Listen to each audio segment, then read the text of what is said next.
Brought to you by the EveryDollar app. Start budgeting for free today.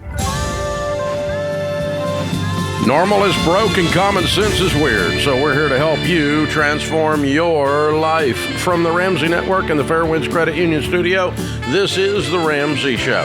#1 best-selling author, Ramsey personality, and host of Front Row Seat, Ken Coleman is my co-host today. Open phones at 888-825-5225. Ann is with us in West Palm Beach, Florida. Hi, Ann. How are you?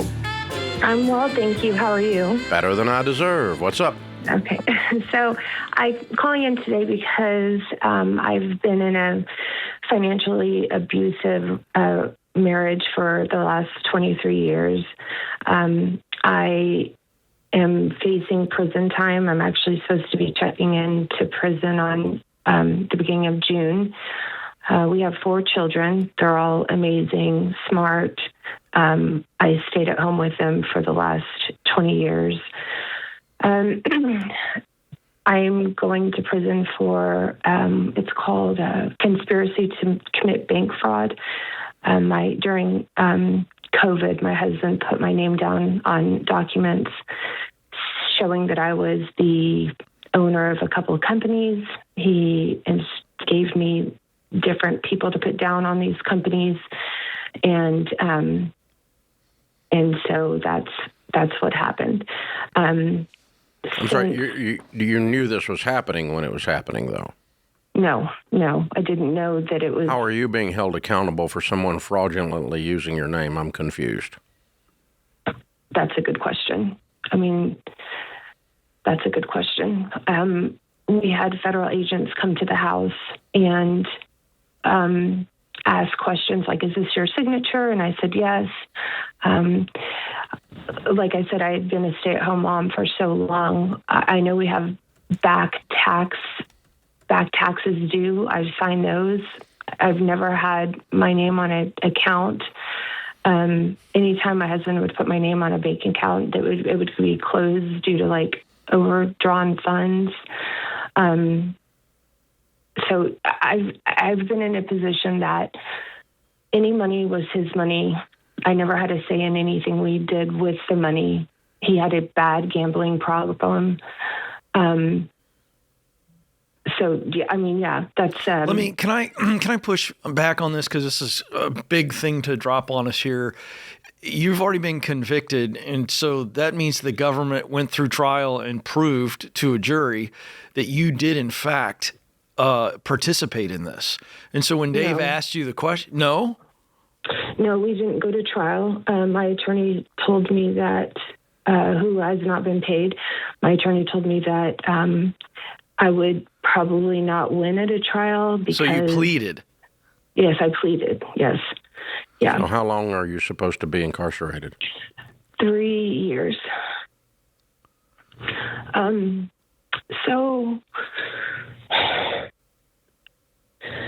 So they let him go in first.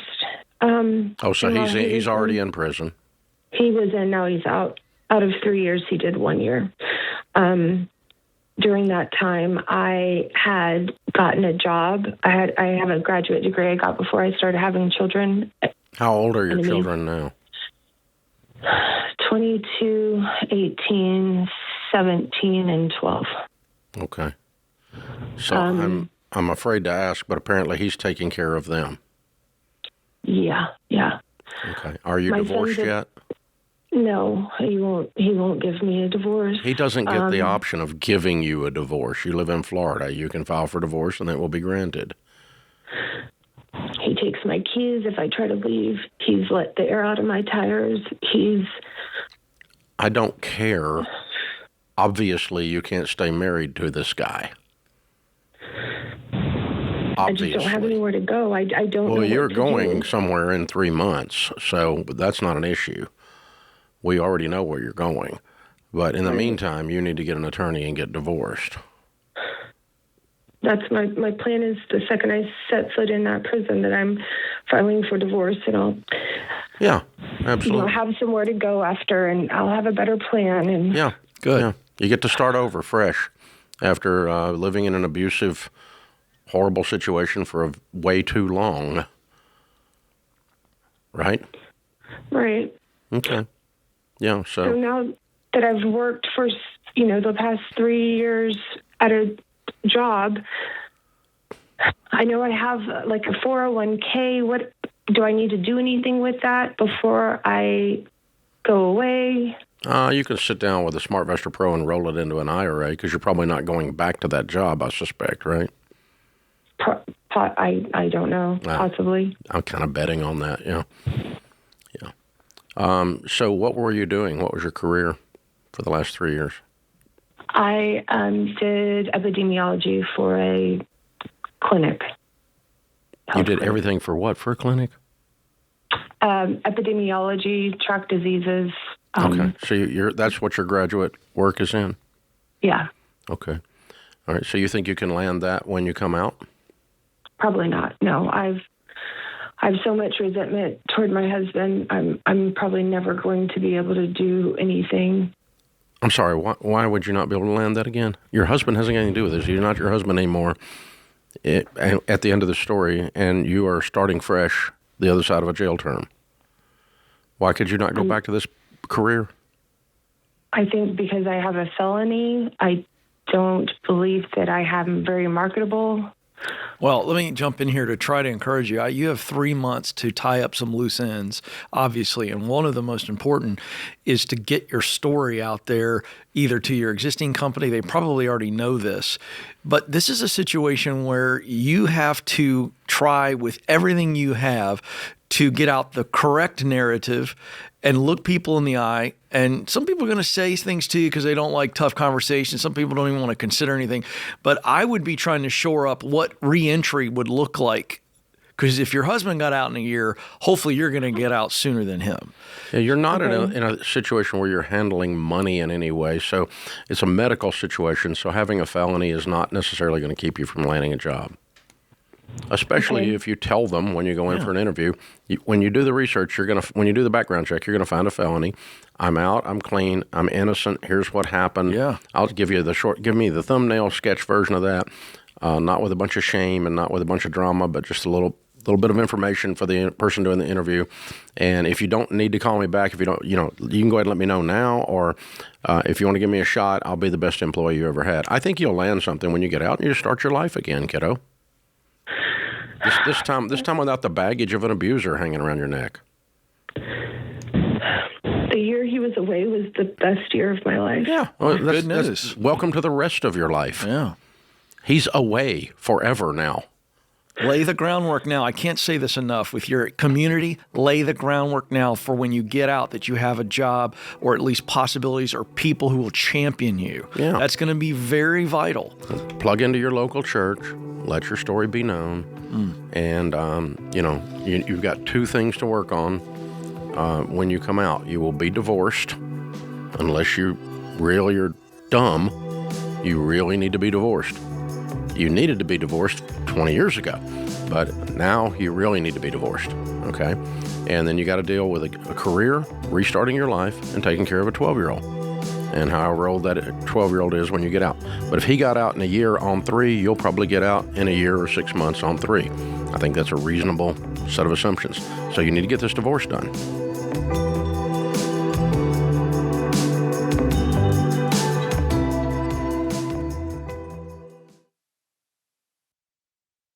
Listen, identity theft doesn't just happen just because you're careless. You can do everything right and still become a victim, whether your information is skimmed online, stolen through a scam, or exposed in a data breach, which happens every day.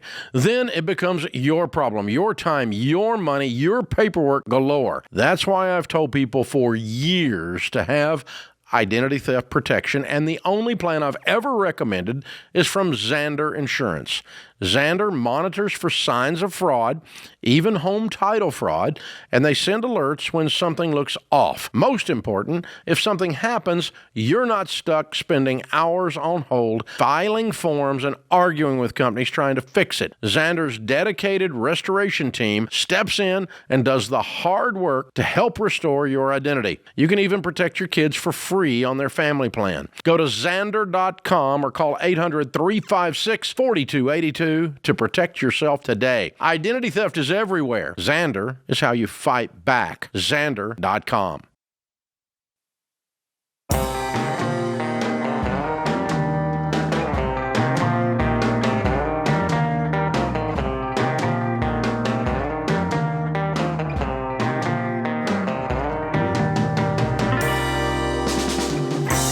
Sarah is in Albuquerque, New Mexico. Hey, Sarah, what's up? Hi, how are you? Better than I deserve. How can I help? I just wanted to know what your advice is on whether, taking out a loan to get a master's in counseling, because I got a bachelor's degree in individualized studies. It's like a general degree, and I just haven't been able to find work that I really like. So what would you recommend, if that's worth it, or just continue to try to find work that I can like? Well, what do we think that the master's degree is going to do? Do you have a tangible idea in your mind? Well, I see myself as being a really good advisor, a really good counselor, and so it would give me the credentials to be a counselor. Okay, and what's the journey like? How many years? How much money? 2 to 3 years, and it would take $20,000 to $30,000. Yeah, well, don't take out a loan for it. The answer is we're never going to tell you to take out a loan for that. And so now you put that target out there and you go, okay, 20 to 30,000. Is that for the champagne degree? Is that the wine or the beer budget, right? Because here's what I know about master's degrees or any graduate degree. People don't care. Your clients, the people that you serve, won't care. So I'm going to do some price analysis and I'm going to go, okay, reputable schools, but I'm going to look at, can I beat that price? If I can beat that price, great. And then we're going to cash flow this because the degree, that master's degree will always be there. So it's not worth going into debt for you to have the opportunity to then get into a new field. So the answer to that is always going to be no. You don't need to get a loan for that. You need to be patient or super urgent to stack up the $20,000 to $30,000 as quickly as possible. Are there... Okay, I'm 33. I know. And... How long would it take you? Okay, so let's play this out. How long would it take you at the $30,000 price to save up that money? Or save up enough of it to get started on it? Yeah, so that you can cash flow it. Honestly, I don't really know because well, let's walk through it. I could sell insurance. Do you have a career now? Do you have a job now? Actually, I thought I could find work, and I'm basically just getting started with an insurance agent to sell insurance. Okay, this is a trap. I'm going to warn you, this is a trap. We see this all the time. You come out of school, you can't find something, and you think, okay, since I can't find anything, I'm going to go to the one thing I know, which is how to learn, and I'm going to go get another level degree, and that one's actually going to give me a better chance to get hired. Does that sound like something you've thought about or felt? Kind of. Yeah. It's a trap. It's a trap. Yeah, and that's not the answer. So the answer is... if I've lived my whole life and for the last 20 years or 5 years or 7 years, all I've dreamed about is getting to be a counselor. And the way to get to be a counselor is to get a master's degree because you have to have one to be licensed in every state now as a therapist. And that's what I wanted to do. That's a different narrative than I hadn't been able to find a job. Now I'm selling insurance, so I think I need to go back to school. And that's a trap. See, I didn't know. That's a trap. I didn't know what I wanted to be, and I finally cracked down and I found my authenticity and found what I was good at. And I knew ever since high school that I would be a good counselor. And so I was like, you know what? I've had my heart set on being some kind of counselor for the past 5-10 years. Okay, so what I would do then is go to work sweeping floors for a counseling organization rather than going in the insurance. Mm-hmm. And I would be the secretary at the front desk for the counseling organization and be in there and see if some of them even have scholarship money or tuition reimbursement money. But you need to get in the proximity, as Ken always says, his book, the proximity principle of that, rather than I'm going to dive off. I haven't been able to find a job, and so I'm going to dive back into studies. Yep. And diving back into studies is never a good thing when you haven't been able to find a job. So, you need to get your big girl life up and running And the best place you could do that in your situation is in proximity of a counseling organization, especially if they have some kind of tuition reimbursement program. And I'm not kidding. If you can sweep their floors, that's what I would do rather than sell insurance. It's absolutely right. Selling insurance absolutely has nothing to do with anything. That's right. Except you just took a job. And they were the only ones that would hire you this week, and so you took a job, and they're not even going to pay you. They're putting you on straight commission to try to get your mother to buy insurance, and then they're going to fire you. So, because you're not going to make any sales. And so that's just, this is not tracking out. Yeah. So hang on. We're going to send you a copy of the book, Proximity Principle, that Ken wrote.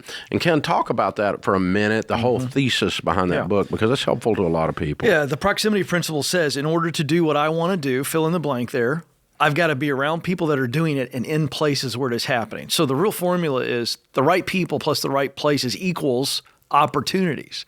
And so this is a really empowering thought when you figure out that it's actually not a deep thought. It's just the old phrase, it's not what you know, it's who you know. We all know that's true. That sticks because we all get that. So not in some kind of slimy way, No. but it's just the way a door gets opened as you knew somebody. That's it. Well, you told me, this is one of my all-time favorites, is if you ever walk by a fence post and see a turtle on top of it, you know it didn't get there by itself. And all of us get opportunities through connections and relationships. And so the proximity principle is a step further to say, okay, if I want to be a project manager, then the first thing I need to do is in my immediate circle, do I know anybody that's a project manager in real life? And if it's not in my immediate circle, does my immediate circle know somebody? And now we're going to go to coffee or lunch, and we're going to just simply do a book report on them, right? How'd they get where they are now? What are the good parts of their day? What are the bad parts of their day? How much money do they make? What does the ceiling look like in that industry? You get to know everything about it. And in learning all of that, two things happen. Number one, you validate, this is called clarify and verify. You clarify what's involved in the role and the journey to the role, and then there's something inside that tuning fork will go off. That's confirmation. That's verify that I want to do this. The second thing is that you now are taking the posture of a student, Dave, and you're learning, and people appreciate that. And then you say, hey, I would appreciate any other connections or relationships you'd be willing to put me in touch with. And that's where now these things begin to stack. And eventually, if you stay that course, keep showing up in that way, opportunities present themselves to where somebody says, hey, there's a job open. I just recommended you, and you're likely to get it. That's how this plays out. Nicholas is in Seattle. Hey, Nicholas, what's up? Hey, how's it going? Better than I deserve. How can we help? So I had kind of two questions. The first one being, me and my wife are in baby step 2, and we've paid off quite a bit of debt now. And how much have you paid off? I had, we've paid off a little over $10,000, and we're down to $7,000. How long did that take? It took, I want to say, maybe 8 or 9 months. Okay, good for you. I'm sorry. Sorry for interrupting. How can I help? So the first question I had was, if and when would it be wise of me to maybe take some of our income now that some of the debt is paid down to go and take maybe a family trip for the day to possibly go and enjoy ourselves? Because it seems like we don't get to spend as much time, kind of pitching all of our money towards paying off the debt. In general, you take vacations after you get your emergency fund built and after you're debt free. When you say for the day, I don't know why that takes any money. Where are you going for a day? Maybe if it's like a fishing trip, something that costs a couple $100. Yeah. Okay. Like just fishing on the local lake? Maybe going up to the mountains or something. Uh-huh. For the day. Yeah. I'm asking because it almost seems as if it was wrong to spend money on something. It is. You need to get your butt out of debt. And you're pretty laid back about this whole discussion. The way people get out of debt is they get a lot more fired up than you are.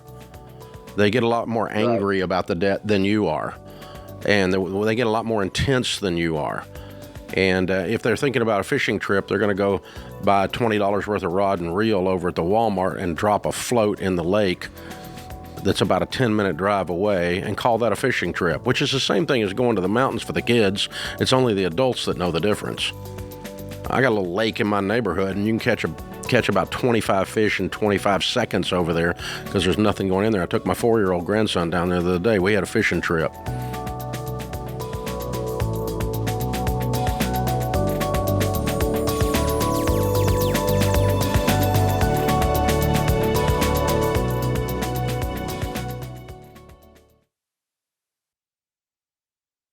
Hey guys, George here. Listen, 99 times out of 100, when people say, I don't know where my money goes, it's not a math problem, it's a behavior problem. They're not budgeting, then they're shocked when their bank account hits triple zeros. Well, here's the deal. Winning with money is about doing the boring stuff consistently. And that includes banking someplace that helps you stop guessing with your money. Like Fairwinds Credit Union. They're not going to fix your habits. That part's on you. But they do support people who are ready to take control of their money. At Fairwinds, you get a high-yield savings account with a great rate to help grow your emergency fund, a checking account that won't nickel and dime you, and up to 10 free savings accounts so you can organize your money on purpose. Because when you stay disciplined, your money gets predictable, manageable, and boring in the best way. So if you're ready for a bank that helps you be intentional, open your smart bundle today at fairwinds.org/Ramsey and get the Ramsey Be Weird debit card to go along with it. That's fairwinds.org/Ramsey, insured by the NCUA.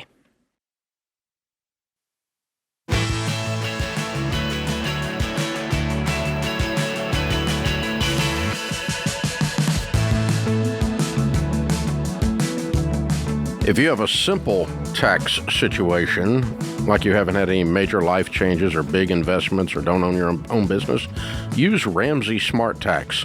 Ramsey Smart Tax is affordable, keeps filing simple, plus it has built-in support in case you need a little help. Filing early means you get the best deals and you get that tax stress off your shoulders. As soon as you get all your tax documents, go to RamseySolutions.com/SmartTax. And get yourself filed, darling. Jill is with us. Jill is in Dallas. Hi, Jill. How are you? Hi, I'm good. How are you doing? Better than I deserve. What's up? I have a question about a trust. I've heard you say a couple different things, and I was just curious what you would do in my situation. Okay. I've heard you say maybe an LLC, or if you're raising smart kids, then you don't necessarily need a trust. But I have minors, and I'm just curious what I should do. I have a house, and I have a house that is paid for, and then I have some mutual funds and my IRAs and stuff like that. Mm-hmm. Okay. And so your net worth is $1 million or so? It's close to $4 million. Oh, good for you. Well done. Very well done. Okay. What we did when we were at your stage and we had minor children was we set up a will, and the will... Oh. I'm sorry? I'm sorry, I should also add, I'm divorced, so okay. My kids are taken care of in the fashion that they will go to their dad if something happened to me. I just want to take care of my stuff for them. Okay, yeah, that's fine. So maybe you can do the exact same thing then. So the actual guardian would be your ex, but but then what do we do with your stuff if you die, and while they're minors? So what we had set up on ours were minors was the trust is formed upon death, and it's just a children's trust. Very simply, Jill's kids, and that's the trust, and whatever you call it, whatever you want to call it. But it's a children's trust while they're minors, and all of your assets are dumped into that trust, and then you leave instructions to the trustee of how you want those assets handled. I'll give you a couple of things we did, and you could choose to add those or not add those. Okay. One was the trust, the income generated by the trust while they're minors, a good, healthy child support payment goes to the guardian to take care of the kiddos while they're minors. So I don't want him to be, in this case, your ex, to be stressed at all with clothes and, food and so forth for having all the kids now full time. Okay? Right. That's one thing. The second thing we said was, okay, you can use some of the money from the trust when you go to college and pay cash for college. You could use it for the purchase of your first car, a minor amount for that. You could use it if there was a major medical event and you needed to pull some out in addition to the monthly income to cover medical expenses for the child while they're minors. But other than that, the money was just going to be sitting there growing. Okay? And then when they turn 18, their portion of the assets would be turned over to them. That's how we had it set up. Later on, we modified it because it's got to be a little larger amount of money. We said, okay, at 18 you get X amount, and at 25 you get the rest, because we didn't want to dump millions and millions on a freaking 18-year-old. Okay? Right. So that's how we handled it until they were grown. When they were grown, we changed everything, of course, because they're not minors anymore. And we even put in ours, we dictated how the money in the trust was to be handled and what it was to be invested in. Like the 4 types of mutual funds we talk about, and there's this piece of real estate and it's paid for and it just stays in there, can't be sold. And so the trustee can't get all conservative and put it all in CDs or something. What about, should I put my house in anything right now? Or Not just now, no. Everything just goes upon death, and then when they both turn 18, then I can restructure everything? Upon 18, you can dictate that the trust does X, or once they are 18 and you're still alive, then you'll change the whole thing and decide what you want to do at that point. And you do that based on whether or not they're going to be competent adults and whether this money is going to be a blessing. Because if you give money to an incompetent, it's not a blessing. Yes. It magnifies their incompetence. Okie doke. So that's what we did, and so as they grew. Now, we're way past that now. I mean, my youngest is 35. So, we're way past all that, and we're way past the competency question and all those kinds of things. So all of our structure today is all just built around risk management and around keeping the stinking government's hands off of it upon death, because the stupid government takes 55% of everything above, I think this year it's $28 million or something. So the death tax, they tax you once while you're alive, they tax you again when you die. So you spend a lot of money and a lot of time keeping their hands off of it then also. But that's a different discussion than you're worried about today. Right now you just want to make sure your kids are okay and the stuff is managed well. Yeah. And good on you, Mom. Great job with your financial situation. Yeah. Just wanted to let you know you're a real hero, and they're going to appreciate that someday. To be a single mom and in your situation, great job. And being intelligent, intentional, and all of that. There's so much wisdom there. Well done. Stella's in Los Angeles. Hi, Stella. How are you? Hi, I'm well. How are you? Better than I deserve. How can I help? Big fan, but don't tell anyone I said that. Okay. We have an 82-year-old neighbor that wants us to consider using a contract for deed to purchase her home now. Absolutely not. Oh. Under no circumstances do you do that. And I'll explain to you why. So okay. A contract for deed means the property is in her name. And when you fulfill the contract, is there a way to do it? When you fulfill the contract, to do it where it's in our name? That's the only thing you can do. That I would do. We'll talk through that in a second. Let me finish on the contract for deed. Okay. So it's in her name, and you pay payments, and when the amount is paid off, then she transfers title to you. Okay. Problem is, if that person falls asleep at the wheel and hits somebody head on and gets sued for $500,000, there's a lien on property that you thought you owned, but it's not in your name, it's in her name. So they put a lien on her property for $500 million. And now you don't ever get this property no matter what happens. Or she forgets to pay the IRS. She's 82 and she didn't file her tax returns, and they put a lien on the property that she owns because it's in her name. So everything that she could possibly do to screw up life lands on you after you pay payments on this for 10 years. So not a chance you ever do contract for deed. Very dangerous way to take title. Now, I assume, does she have a debt on the property? No. Good. Well, then it's very easy. She wants to sell it to you and move away, or stay in the property? No, she wants to live there until she passes, and then we'll take the property over. Okay, that's very easy. You need to just see a real estate attorney, and all you've got to do is just transfer the title, and she carries back a mortgage against it. You pay the mortgage, and if she dies, you have to finish paying the mortgage to her heirs, correct? Correct. Okay. Or if she dies, the mortgage is forgiven in return for having her. And then what she's getting is a life estate. A life estate. So while she's alive, she can live in the property.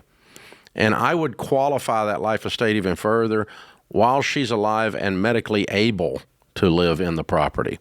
So let's say that she ends up in memory care because of it, early onset. It wouldn't be early onset, but dementia, okay? And it can't live in the property anymore, but then she lives 6 more years. Meanwhile, the property's sitting there rotting down because you can't take it because she's still alive. So if at the case she's so a life estate qualified extra qualification that if she's unable medically to live in the property anymore, it goes ahead and transfers as if she had passed.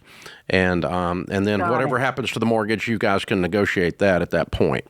But you pay the payments until either she dies or until you pay it off to her kids. And the property is in your name the whole time, just like you took out a mortgage, only the mortgage is held by her. So it's like seller finance. It's exactly what it is. We do it. Okay. Exactly. Seller finance modified by a life estate with a medical qualification. Fantastic. Thank you so much. And that protects you and protects her, and everybody's going to get a good deal here.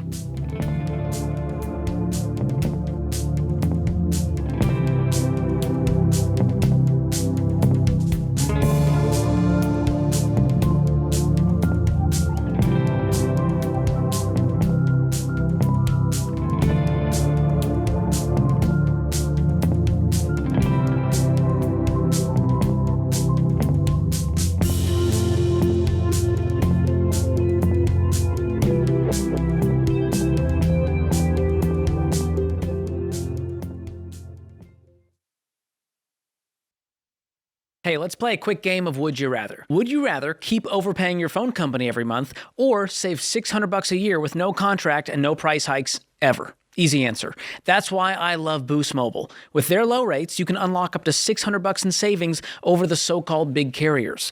You can bring your phone, keep your number, and pay just $25 a month forever on the unlimited plan because you've got better things to do with your money. So go to boostmobile.com/Ramsey to make the switch today. Based on average annual payment of AT&T, Verizon, and T-Mobile customers compared to 12 months on the Boost Mobile Unlimited plan as of January 2026. See website for full details.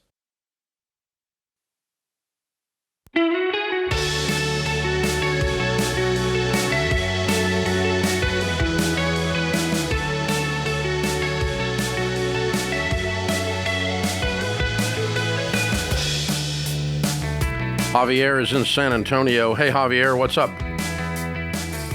Hi, good afternoon. So thanks for taking my call. I took your course at a local church a year ago, Financial Peace University. That was great. Out of my head through audit. But I'm still stuck on VIPSTOS 1 and 2.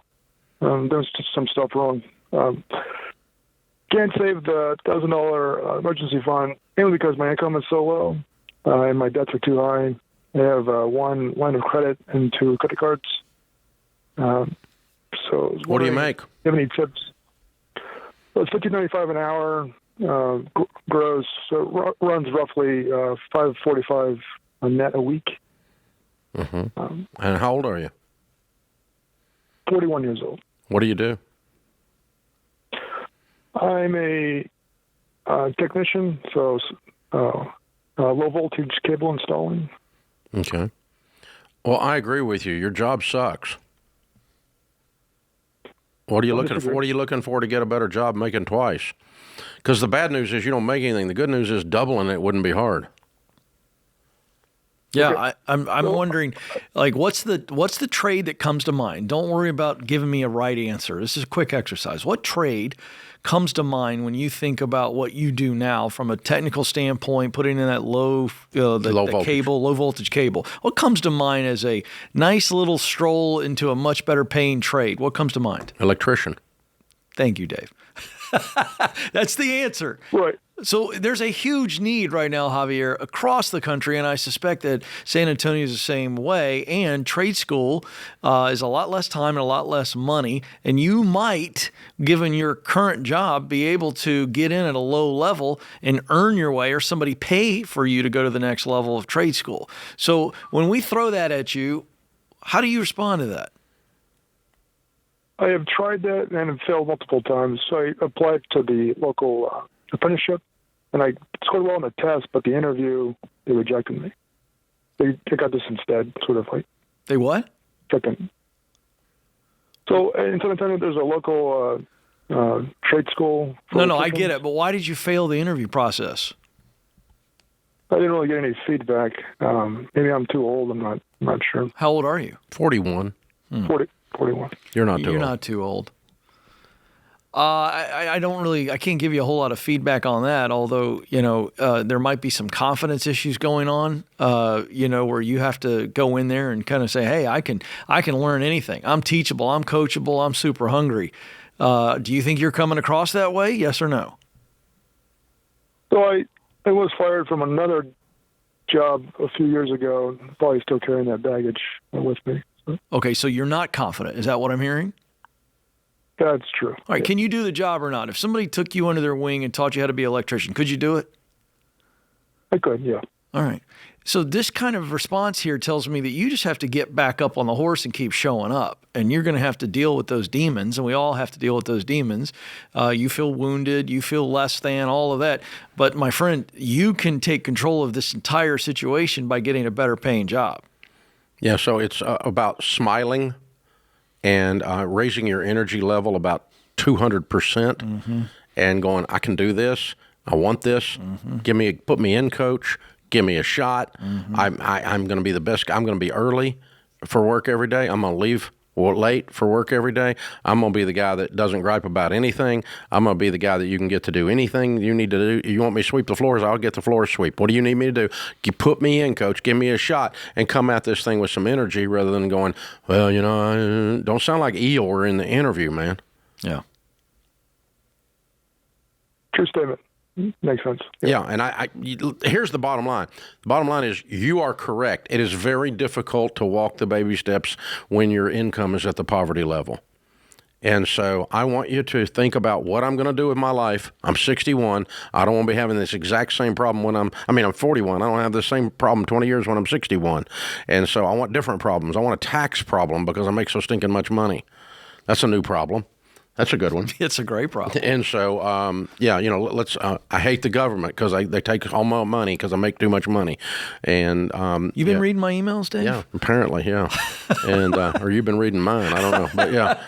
But that that's the thing. You just got to figure out. Okay, I'm going to choose my problems, and I don't like the one I got, so I want a different problem. Yeah. And so I'm going to go stir up some stuff, and I'm going to work like a crazy man, and I'm going to work weekends and nights, and I'm going to raise my energy level, and the way my voice sounds even is going to change. The way you hold your shoulders changes, and all of that is a reflection of got a little swagger back again instead of slouching in to the interview, and because people are reading all of that. So Javier, one of the things they tell us, and Ken's got all this research and data on interviewing, I just think it's amazingly interesting that a lot of job interviews are decided before the person opens their mouth.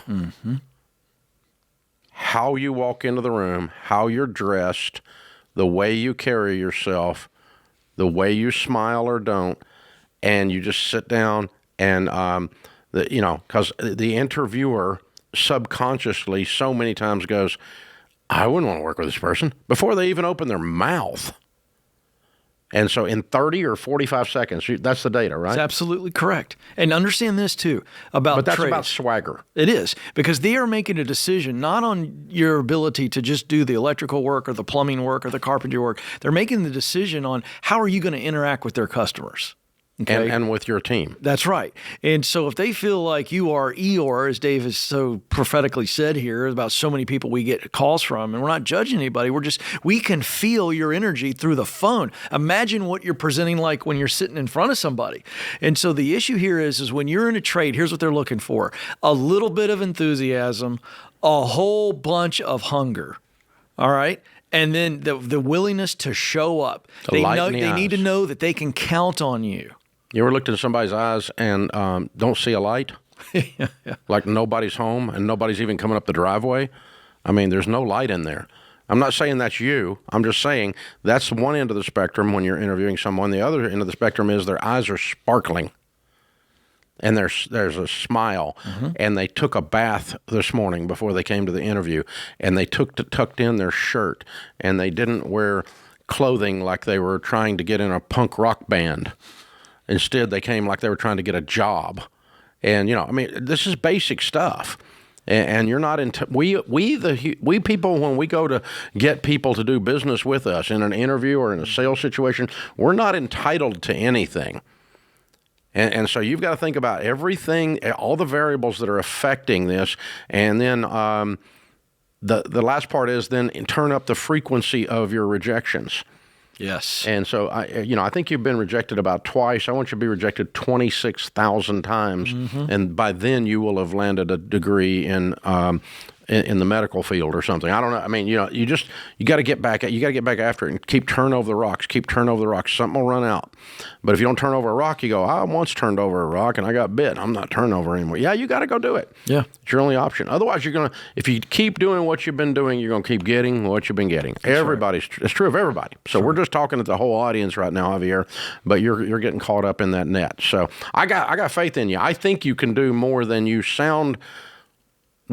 sounds like you think you can do, is a better way of saying it. And one other thing I'd add, because you are employed now and you are doing something with your hands and with your head, what else can you do in San Antonio right now as a second or maybe third job? Let's not wait until we get the better full-time job. Let's go work a second or third job with that transferable skill and experience, because if you were to just double your income, an additional $2,000 a month net, that's a game changer for you. So don't wait on the full-time job. Go work 2 and 3 jobs doing anything you can related to what you know you can do now. That's a huge bridge, by the way. Keep your confidence up. It'll get you some financial momentum until we land that $25, $30, $35, $40 an hour gig. Yeah, so that's a good message for everybody when you're in baby step 1 and 2. You turn up the energy. Yeah. You turn up the activity level. You turn up the number of hours in working. Mm-hmm. And what'll happen then is you'll start to get some actual success, which will give you some actual swagger and confidence.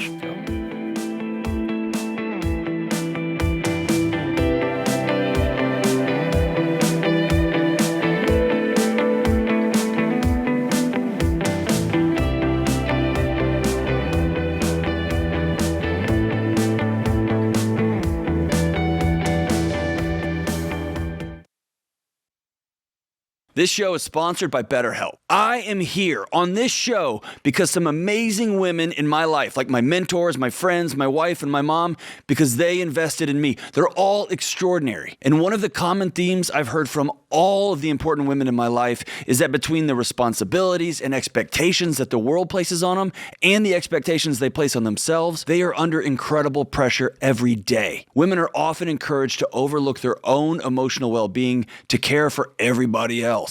Therapy offers a space for women to learn how to navigate those competing expectations, learn how to set healthy boundaries, and learn how to communicate what they want and what they need. To do that, I recommend BetterHelp. BetterHelp is an online therapy platform that matches you with a licensed therapist based on your goals and preferences. You can message your therapist and schedule sessions right in the platform. And with over 30,000 therapists, they have the right person for you. And if the first therapist isn't the right fit, you can switch anytime at no additional cost. Your emotional well-being matters. Find support in therapy. Visit BetterHelp.com/Ramsey to get 10% off your first month. That's BetterHelp, HELP.com/Ramsey.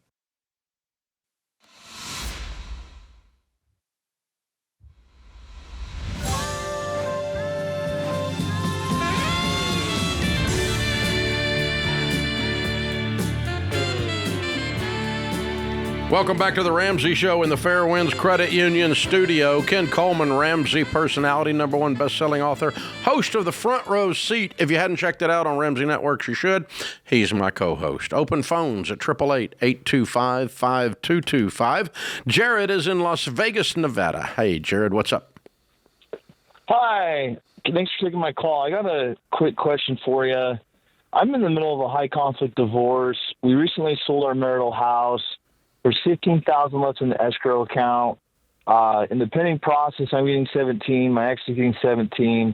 I'm out of money currently. I'm waiting for these further funds to come into my account. I'm $7,000 in debt from legal fees, and I no longer have legal counsel for the time being. So my question is, should I use the remainder of my funds to hire a lawyer and pay off my debt, or should I progress the baby steps and represent myself in court and hope for the best?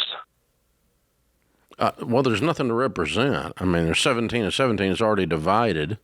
What else is the conflict? Kids? Child custody. Yeah. Yes, sir. Okay.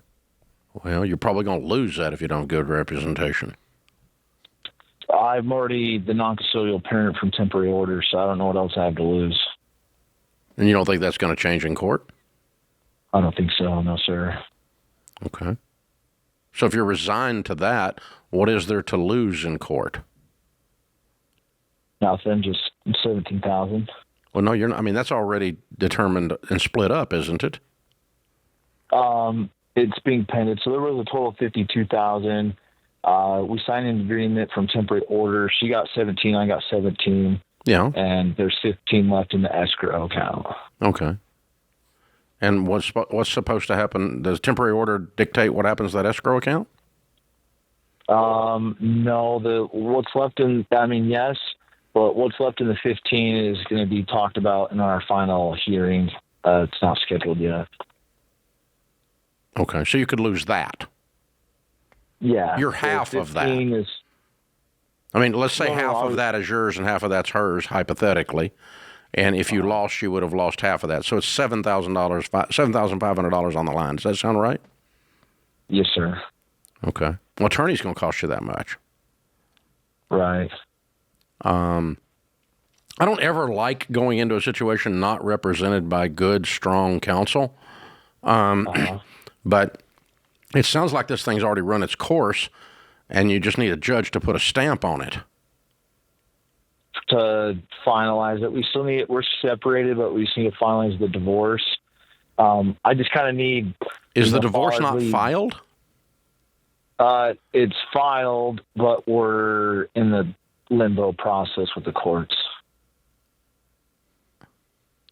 So is there a waiting period from filing till declaration, and that's what you're calling the limbo period in Nevada? Yes, sir. Okay. And so there's a mandatory 90-day cooling down period or something like that?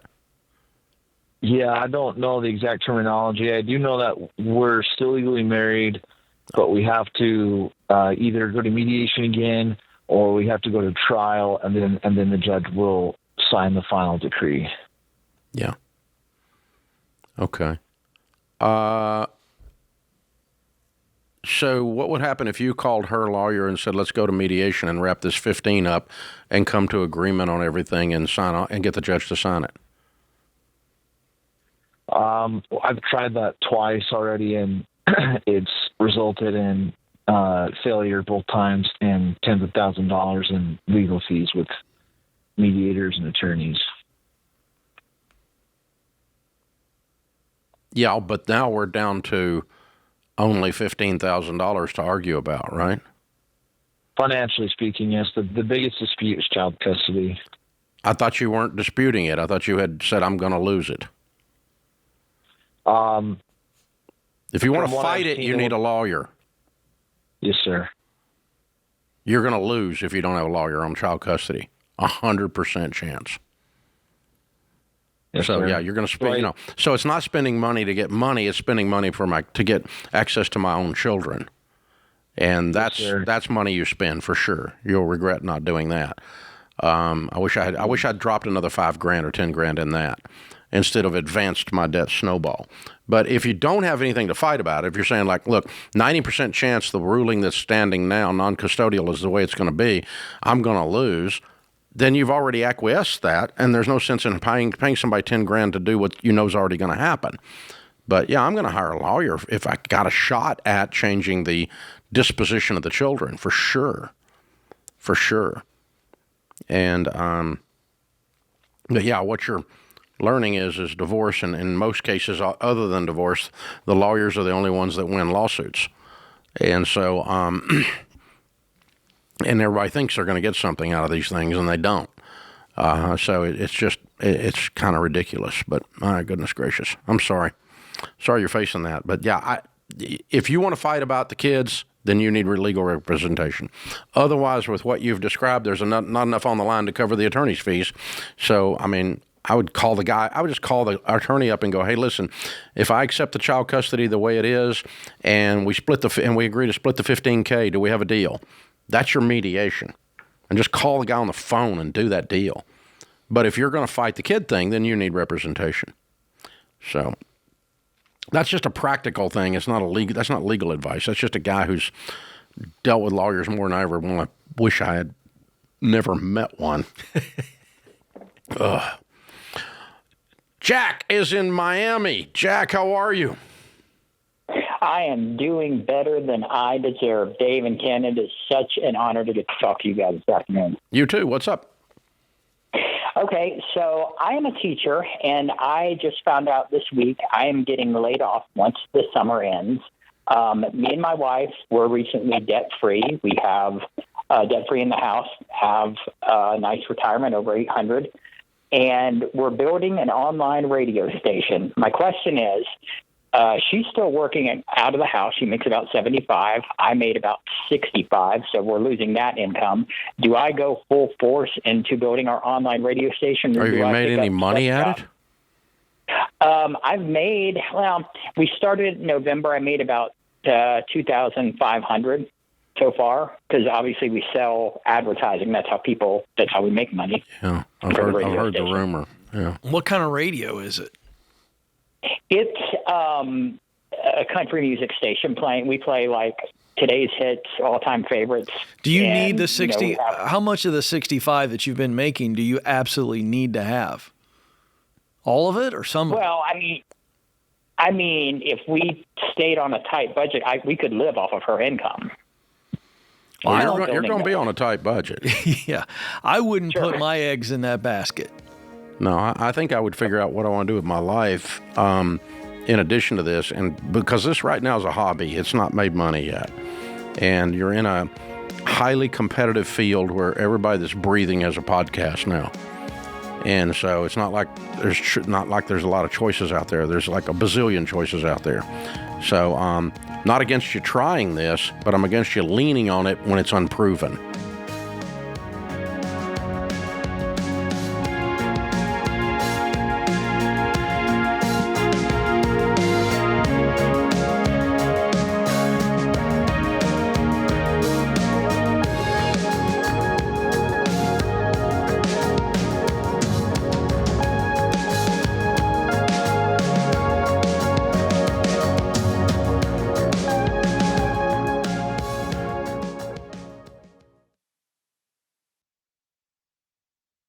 Owning a business can be a heavy load. You want to serve your customers well, make a healthy profit, and grow. And your team, family, and customers are all counting on you. And now everybody's talking about AI like it's magic. And you're wondering how to keep up. You're carrying a lot, but you don't have to do it all alone. That's where NetSuite comes in. Over 43,000 businesses, including Ramsey Solutions, use NetSuite to lighten the load by bringing all their numbers into one system. Accounting, inventory, CRM, payroll, the works. And now NetSuite's AI takes it further. Automating busy work, flagging inventory issues, spotting cash flow problems in real time, and catching risks before they hit. So you're not just closing the books faster, you're making decisions confidently. And when your numbers are right, that takes a lot of pressure off your shoulders. And yeah, switching systems is a big move, but NetSuite's Suite Success process gets you up and running fast. Go to netsuite.com/Ramsey for a free product tour and to schedule time with a NetSuite rep. That's netsuite.com/Ramsey.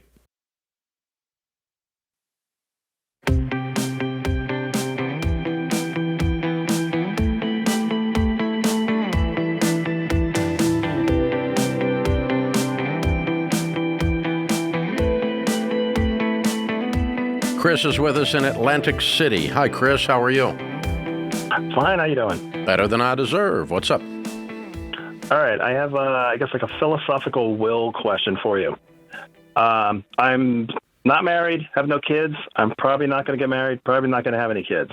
Right now, my will is set up to give all my stuff to my two nieces, my sister's kids. And I've been thinking about it, and it turns out that there's probably going to be like 4 people all in the family, all funneling their money to these 2 girls. And each person's going to have probably several $1 million. And I've been thinking about maybe changing my will to not give it to them, maybe give it to a local charity instead.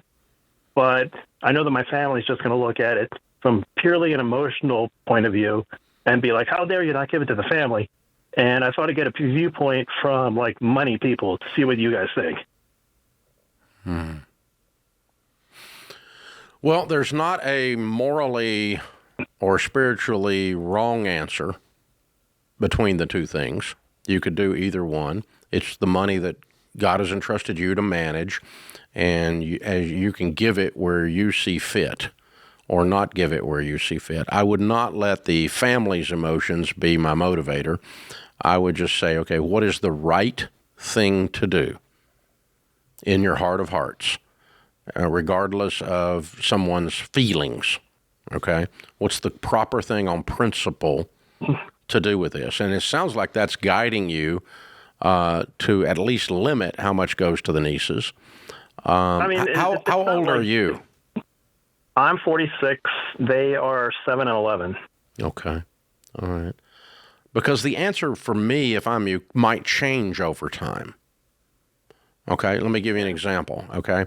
Let's say they get married and they each have 3 kids. Now there's 6 kids, one generation down from them.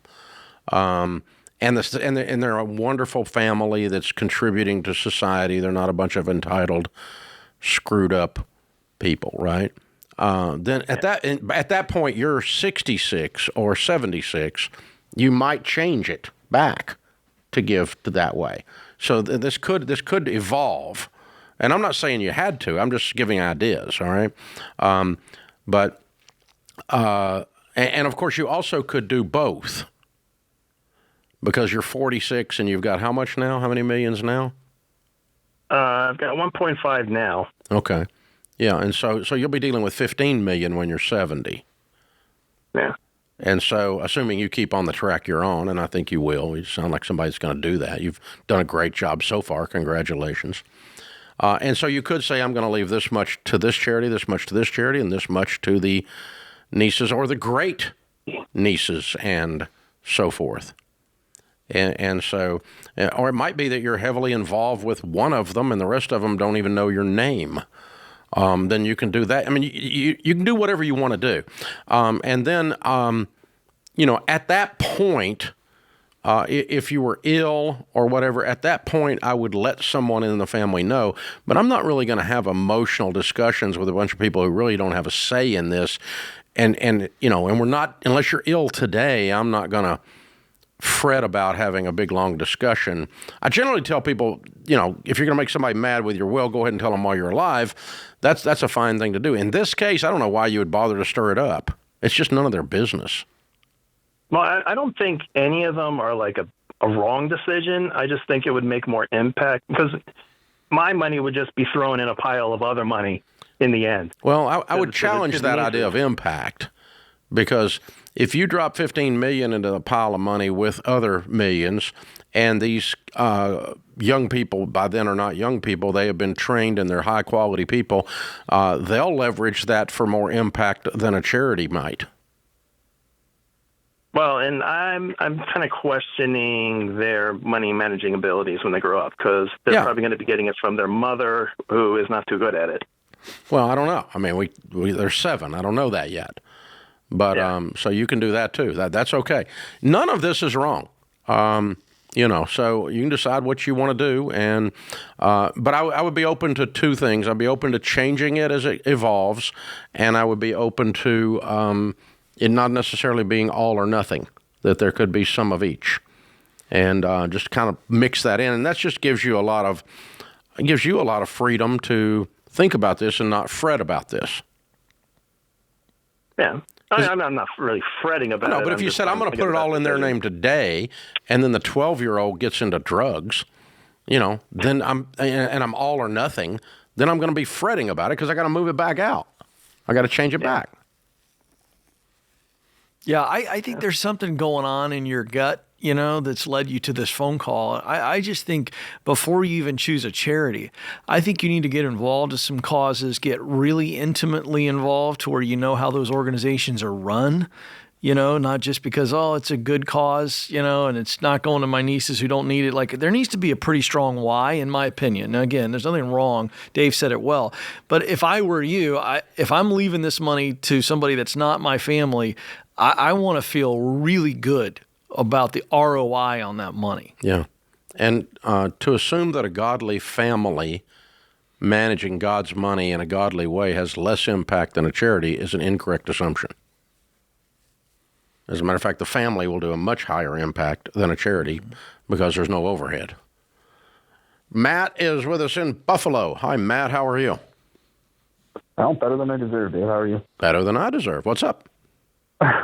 So I make between about $90,000 a year, depending on my bonus yearly. I have about $14,000 in credit card debt, split across 2 different credit cards, approximately $14,000 in student loan debt.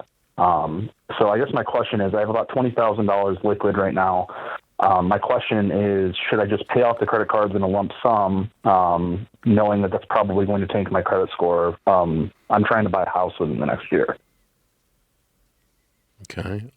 Can you be completely debt-free if you write all those checks? Credit cards and everything?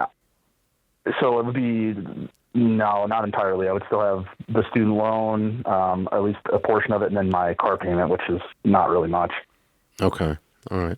Well, number one, we would tell you to be debt-free and have an emergency fund of 3 to 6 months of expenses before you talk about buying a house. So that means you're not buying a house in the next year. Okay. And that means it's going to take 2 years. So what I would do is become completely debt-free as fast as I possibly can.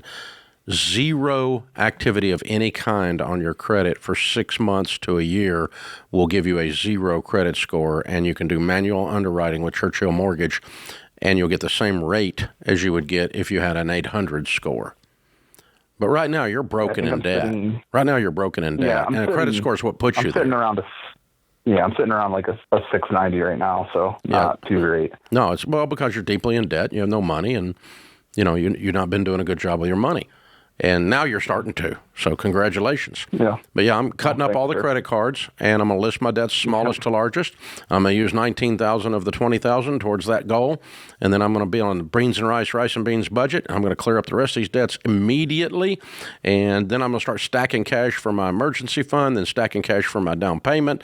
While I'm doing that, that period of time will run with 0 activity on your credit, and it will return to a 0 credit score, or a not determinable is what they call it, an ND, which is what mine has been for 38 years. Just lots of dumb decisions from when I was a kid that, catching up to me now. Yeah. And so let's not worship at the altar of the great FICO in order to do something like buy a house before you're ready to buy a house. So let's just get this stuff in the right order, and these things take care of themselves would be the right way to flow this out. And so, folks, you need to remember that there's one way you get a credit score, and that's borrow money. There's one reason to get a credit score, and that's borrow money. And so what have we been taught? All of America has been taught, go get a debt so that you can go get a debt, so that your credit score will go up, so that you can go get a debt, so that your credit score will go up, so that you can go get a debt, so that your credit score will... That's all this is for. Does this sound like a dog chasing its tail to me? It does to you.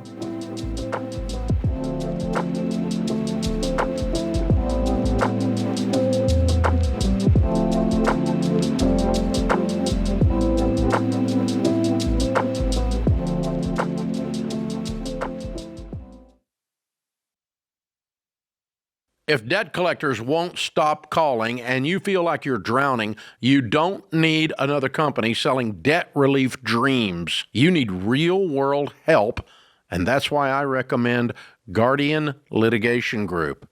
Guardian's not a call center. They're actual attorneys who can step into the courtroom and fight back when creditors try to sue you. Now look, debt settlement isn't pretty. I'd still rather have you get out of debt the old-fashioned way.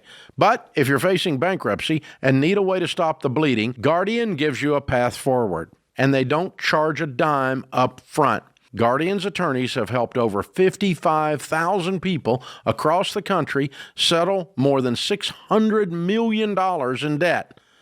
They'll help you stop living in fear every time the phone rings and take back control of your life. Go to guardianlit.com/Ramsey. That's guardianlit.com/Ramsey.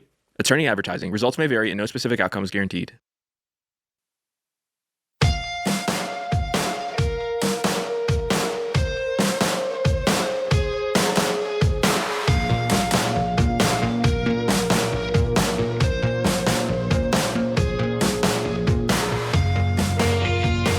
One of our favorite things is when people share their stories of how they are winning. Fan quote just came in. Dave, I love this Every Dollar app. It makes it super easy to budget with my husband. We've implemented this practice since our wedding day. We've had zero money fights because there's full transparency. We are on the same page and winning. Hey, I love that. You can do this too, folks. You can take control of your money, change your family tree, live like no one else, work the Ramsey plan. We'll coach you along the way. It's all built in to Every Dollar. Download Every Dollar in the App Store or Google Play. Jennifer is in Anaheim, California. Hi, Jennifer. How are you? Hi, very good. Thank you so much for taking my call. Sure. What's up? Well, I'm kind of wondering if I should consolidate my federal student loans into just one payment and then also refinance my auto loan. I have a really high interest rate because I've been living paycheck to paycheck forever. And then I recently in January just got a raise and practically doubled my salary. So now I have a lot more. That's awesome. I know. What do you make now? I'm so happy. $117,000 a year. Awesomeness. How much do you owe on this stupid car? $8,000. Oh, that's not bad. Knock it out. Just pay it off. No. You make $100,000. Just pay it off. Yeah, that's true. No, really, okay. not really do it. Okay. So I mean, why wouldn't you have the money if you just doubled your pay? Why wouldn't you have the money in a month and a half, 2 months to pay that car off? Well, I'm sharing an apartment right now. My current, because I had to save on rent. You were before. Is up in July. Okay. Say that again. So stay in that situation till you get out of debt. Well, I would have to stay another year, and I really don't want to. I want to move into my own place. My own place would only be. Yeah, you also want to be out of debt and quit being broke. True. Which one you want more? I'm staying in there for another year. Pay off that car in 2 months, and what was the other debt? Your student loans. You're trying. How much do you have in student loans? $55,000. Awesome. So you could be like debt free completely in like 15 or 16 months if you stayed another year in that situation. You pay off the car and the student loans. True. And then the interest rate really doesn't matter. Yeah, that's true. Live on nothing. Beans and rice and beans. Don't go out to eat. Don't see the inside of a restaurant unless you're working there. Don't go on vacation. Work all the time. Live for one thing for 14 months, and that is to take all 100% of your raise and put it on these debts, and you'll be debt-free in 14 months. Yeah. Okay. That math works. It works a lot better than trying to refinance your way out of debt, which doesn't work. Right. What's the interest rate on your federal student loans? Like about 2%. Well, refinancing is not going to be a good idea because you're going to get a current rate, which is going to be a lot more. Well, yeah, I kind of just wanted to get a consolidation. I know. If you consolidate it, it raises the rate because you're refinancing. Oh, it does. Okay. There is no consolidation on federal student loans. There's only refinancing. And you get to do that one time, and you do it at prevailing rates. And in your case, it's going to increase the rates. So the fact that you have 4 student loans or 8 student loans versus 1 that total up to 55 does not change that we just need to pay off 55. Okay. And you got a great interest rate on that. So let's just leave that alone. How many different loans are there? Unfortunately, there's like 13. Perfect. No, that's really good. I like that. Okay. So, and the car interest rate's like crazy, right? It's 23%. Oh my gosh. All right. So what we normally teach is to list your debts smallest to largest, pay minimum payments on everything but the little one. And that would be listing your 13 student loans out, and then your car is going to be your largest debt, and that would make it last. I'm probably going to flip that in this case. I'm probably just going to knock that, because I want you to knock that. If you're going to knock the car out in 2 months, let's just put it first. And then list your 13, smallest to largest. What's your smallest one? Yeah, I did that actually. I use your Every Dollar app, so I actually listed them all in that. My smallest one is like $1,000. Yeah, so see, that's going to be gone. Right. It's like a mosquito. Right. Mm-hmm. Swat it. And then what's the next one? It is like $1,500. Oh, maybe good. Kind of go up a little bit. My largest one, I think is like $9,000. Yeah. Okay. Yeah, I'm going to go. Can you knock that car out in 2 months if you do nothing but the car? $4,000 a month. Yes. Okay. Yes, I can. If you can do that, then let's do that, and then let's list these others. And you're going to get so much emotional momentum, A, getting rid of the 23%, and then B, knocking off 1,000, 1,500, and they're just going to start, and all of a sudden you're going to look up and you're going to have like 3 left. Mm-hmm. Like I bet you by, I don't know the exact numbers here, but I'm going to give you an estimate. I would say by November, you're going to have 3 left. And that's going to make you feel like you're large and in charge, because you are. Mm-hmm. Your confidence is going to go up. And that's my only debt. I don't have credit cards. I don't have anything else. That's my only debt. What is your car payment? It's $318 a month. All right, $318 a month. And then how much are you saving by staying with that roommate and not going out on your own? $1,000 a month. Yeah. So that's $1,300. I just want to leave you with that number as to why you need to wait 12 more months when you start to get gripey. And I understand it, not wanting to live with somebody, but you're hanging on for 12 more months, but you're doing it for a $1,300 raise because you're going to knock out that car so quickly. Now all of a sudden you're attacking all this. You need to have that mindset. Yeah, so that decision alone pays off the first two student loans that month. That's right. Yes. Yeah, true. That's why we went there so fast. Mm-hmm. Because we've ridden this truck before. Okay. So, and the thing I wanted you to do is what I did when I was cleaning up my mess many moons ago. I kept looking at something stupid I had done or a situation I'd put myself in, and I used it not as shame or guilt, but as motivation. It pissed me off. I got mad. Mm-hmm. And I want you to look at that 23%, that time that you got yourself in a pinch and you got screwed on a car. Yes. And you let it happen. And I want you to get mad at that, so mad that 14 months from now, your friends are going to think you joined a cult because all you do is get out of debt. Yes, the Ramsey cult. I love it. Yeah, and I want you to win. Because here's the thing. That's only a year and some change, and your whole life is going to be different after that. Because you're resetting all these grooves in your brain. All the neuroplasticity is resetting. And so you're never going to be the same again. It's not only the fact that you get out of debt, it's who you become during this 14 months that's different than the you version that bought the 23% car. And that person's dead and gone. And now there's a new version of you that's going forward, and I'm so proud of you. And we're going to help you. You're on the Every Dollar app. We'll send you a copy of Total Money Makeover, and you call us back. If you get tired and you get down, we'll jack you up and pump you up again, because I think you got the stuff, kiddo. I think you're going to knock this thing out. If you're willing to do some sacrificial things like this for a short period of time, you can set the rest of your life on a positive course. Yeah, there's no question. I'm sitting there listening, and I'm just thinking of the momentum theorem. And I'm going to tee you up to give it to people who are new, because there's a lot of new people joining all the time. We're going to send her a copy of the book. That's great. Okay, we'll send her a copy.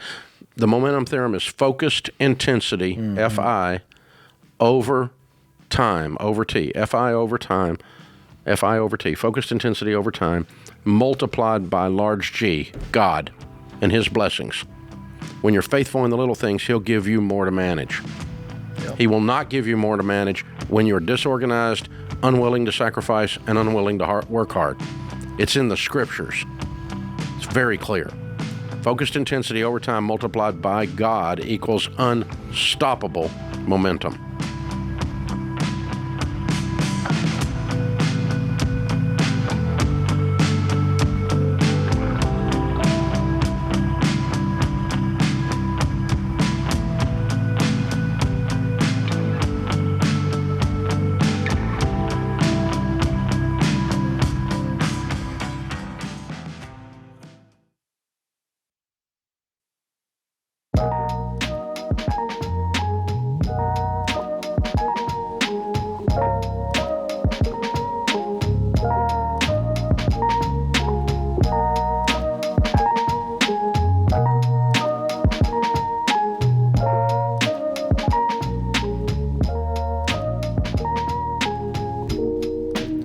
Danny is in Minneapolis. Hi, Danny. How are you?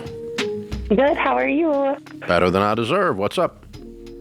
So I was calling because my 15-year-old son and I have had a debate, and of course we need Dave and the Ramsey show to settle it. So my son Grady turned 16 in July, and he is adamant that he wants to go get a full-time job at our local hardware store the day he turned 16. And I, on the other hand, have said, listen, buddy, you are going to be working for the next 50 years of your life. Let's just have one more summer where you can be carefree. What is the right answer? And I have a feeling I know the answer already. Where's his dad? His dad is around. His dad's here. Yeah. You're married? Yep, of course. Okay. Yep. And what's his dad say? His dad says he sees it both ways, which I think is his politically appropriate term to not make his wife mad at him. Exactly. I can tell you exactly that's what's going on. Okay. All Let right. the kid work, Mom. Back off. No, I disagree. I would Really? I think the answer is both. Oh, okay. I think he works some. Okay. Maybe more than you want him to, but less than he wants to. Full time is different. I mean, I don't know if he needs to work 40 hours a week at 16 years old, but if he worked 3 days a week or 4 days a week at the hardware store and learns to have customer interactions and learns to have a boss that might not be reasonable and learns to count the appropriate amount of screws in a bin and whatever else he's going to be doing at the hardware store, right? And I think work is always good. Teach your kids to do hard things. Yep, absolutely. And that's something that I think that. Oh, go ahead. I'm sorry. No, I don't want to beat a dead horse. It's one of the few times I actually disagree. I think if the kid wants to work, let him work. And you've given your opinion. I don't think that your opinion is wrong, but I think that at this stage, if this young man is saying, I want to go work, he's got his reasons, and I'd let him do it. And if he finds that maybe Mom was right. What is motivating him? So that's what he just really wants to work at this hardware store in town. It's really funny, and I should have started with this, but like currently for the last probably 3, maybe 4 summer, he has worked like the end of the summer for a local farmer where he goes out and works, 3-4 hours a day, and then he goes to the little old lady down the street and mows her lawn for $20 and a bag of cookies. And I mean, he's always doing things like that. Or like he worked for the school where he helped with like the summer rec program. Yeah, but why does he want to work full time at the hardware store? I think he just thinks it's going to be a cool job. Okay, he thinks he looks at this as a way to make some money, and he thinks it's going to be fun. Yep, and he's really good about saving money. He doesn't buy, he doesn't care about name brands. He doesn't, I've always said that his job is to be a kid, and that he is a 3-sport athlete. He is on the honor roll. He's just a really good kid all around. Does him working at the hardware store keep any of that really from happening? See, that's what I worry about. Don't worry about it. Think about it. Yeah. It doesn't really keep any of that from happening. It doesn't. No. And this kid is. Really good Here's what I'm hearing.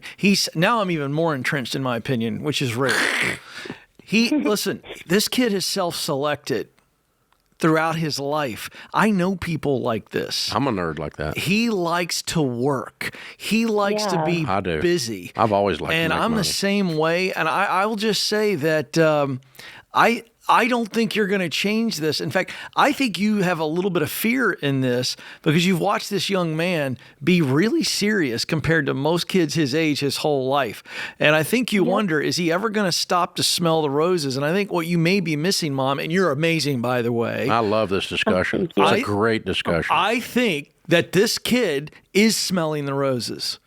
He's on the farm working 3 to 4 hours a day while being a three sport stud and crushing it in his academics. He's got a different motor than most people. And I'm sitting next to a guy who I have actually vacationed with, and he's going nonstop.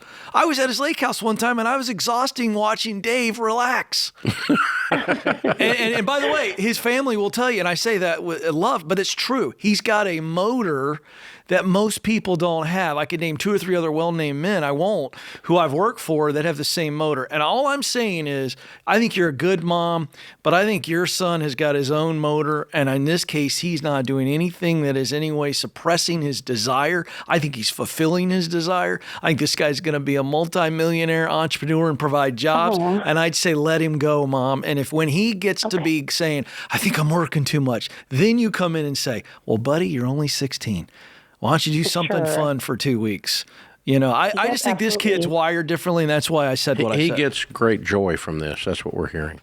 Oh, it's so obvious. Yeah, and if he gets great joy from it, then it's not work. He's helping the farmer for 3 to 4 hours. Then he goes and helps the old lady cut her lawn for $20 in cookies. This kid is wired to do stuff. Yeah, he's a doer.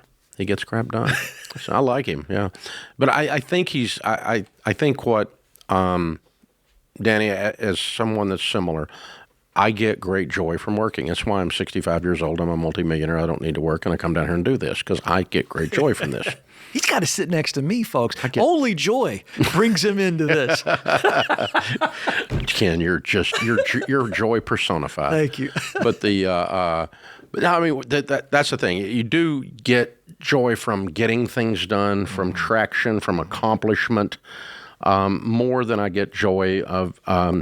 I have never in my life gone to the beach and sat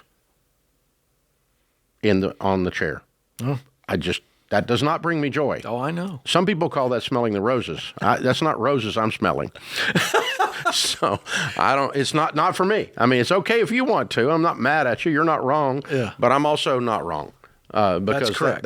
I'm with you, Ken, on that. And Danny, I love that you're a great mom and you're concerned about his balance and mental health and all of that.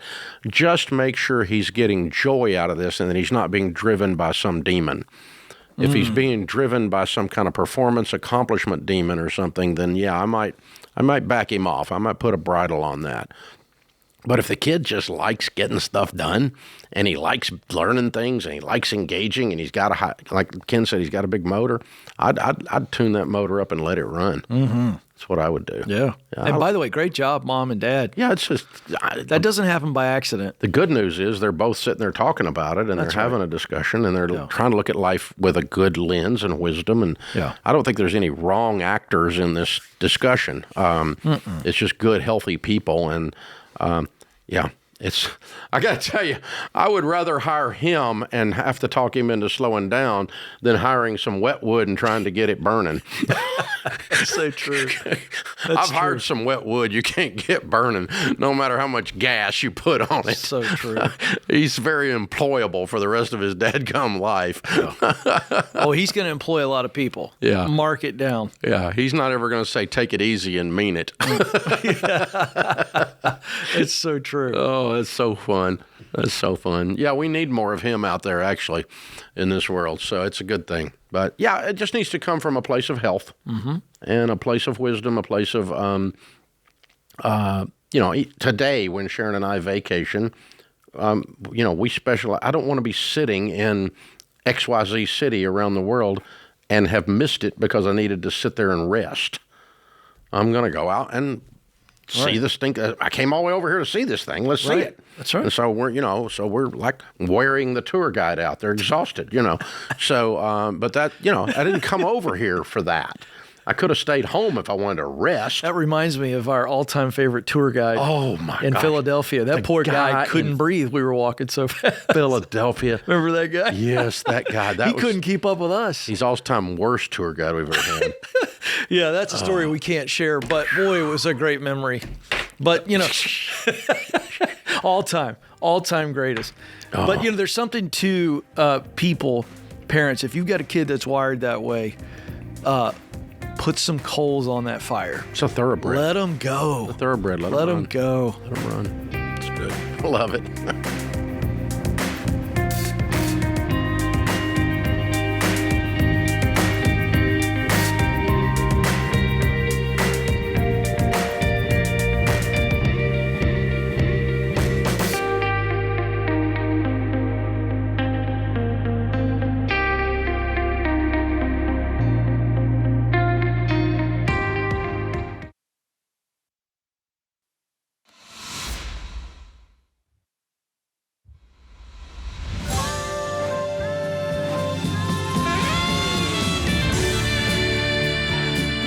Welcome back to the Ramsey Show in the Fairwinds Credit Union studio. Ken Coleman, Ramsey personality, is my co-host. I'm Dave Ramsey. Ralph is in Charlotte, North Carolina. Hey, Ralph, what's up? Thank you for taking my call, Dave. Sure. How can we help? I'm trying to get to $1 million before I croak. I don't owe anybody anything. Everything has been paid for. So I'm just trying to get some advice on how can I invest. I've got about $42,000 in a brokerage. I got about $40,000 in a bank, and I've got $40,000 in an emergency fund. And I've got other things that have value. So I'm just trying to figure out how I can get there. I watch your shows, and you talk about growth stock mutual funds, but everything I look at is paying 2 and 3 and 4%, not paying 10 or 11. So I don't know. I need advice. Okay. Well, growth stock mutual funds aren't paying 2%. That would be CDs and money market funds and high yield savings and that kind of thing. So other things that I own, do you own a piece of real estate? I own the house I'm living in, yeah. No, what's it worth? Outright. I have no payments. What's the home worth? Well, I had two estimates, one between $489 and $517. Okay. So we'll just round it, call it $500,000. Okay. So you're halfway there with that. Yeah. And how old are you? Yeah. 87. Okay. And what's your current income? I get railroad retirement. I don't get Social Security. Okay. And that comes out to $39,000 a year. That's $3,245 a month. Okay. Are you living on that? Oh, yeah. Okay. I live about, I take out about $600 a month, and I live on that. And then I have some, it's all rest stays in my checking. And so I get some bills. I do have a couple of credit cards. I always pay off all the debt. I don't pay any interest.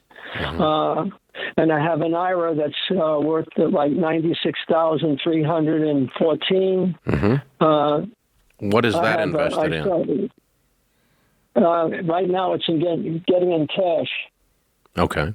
The IRA gives me about $560 a month.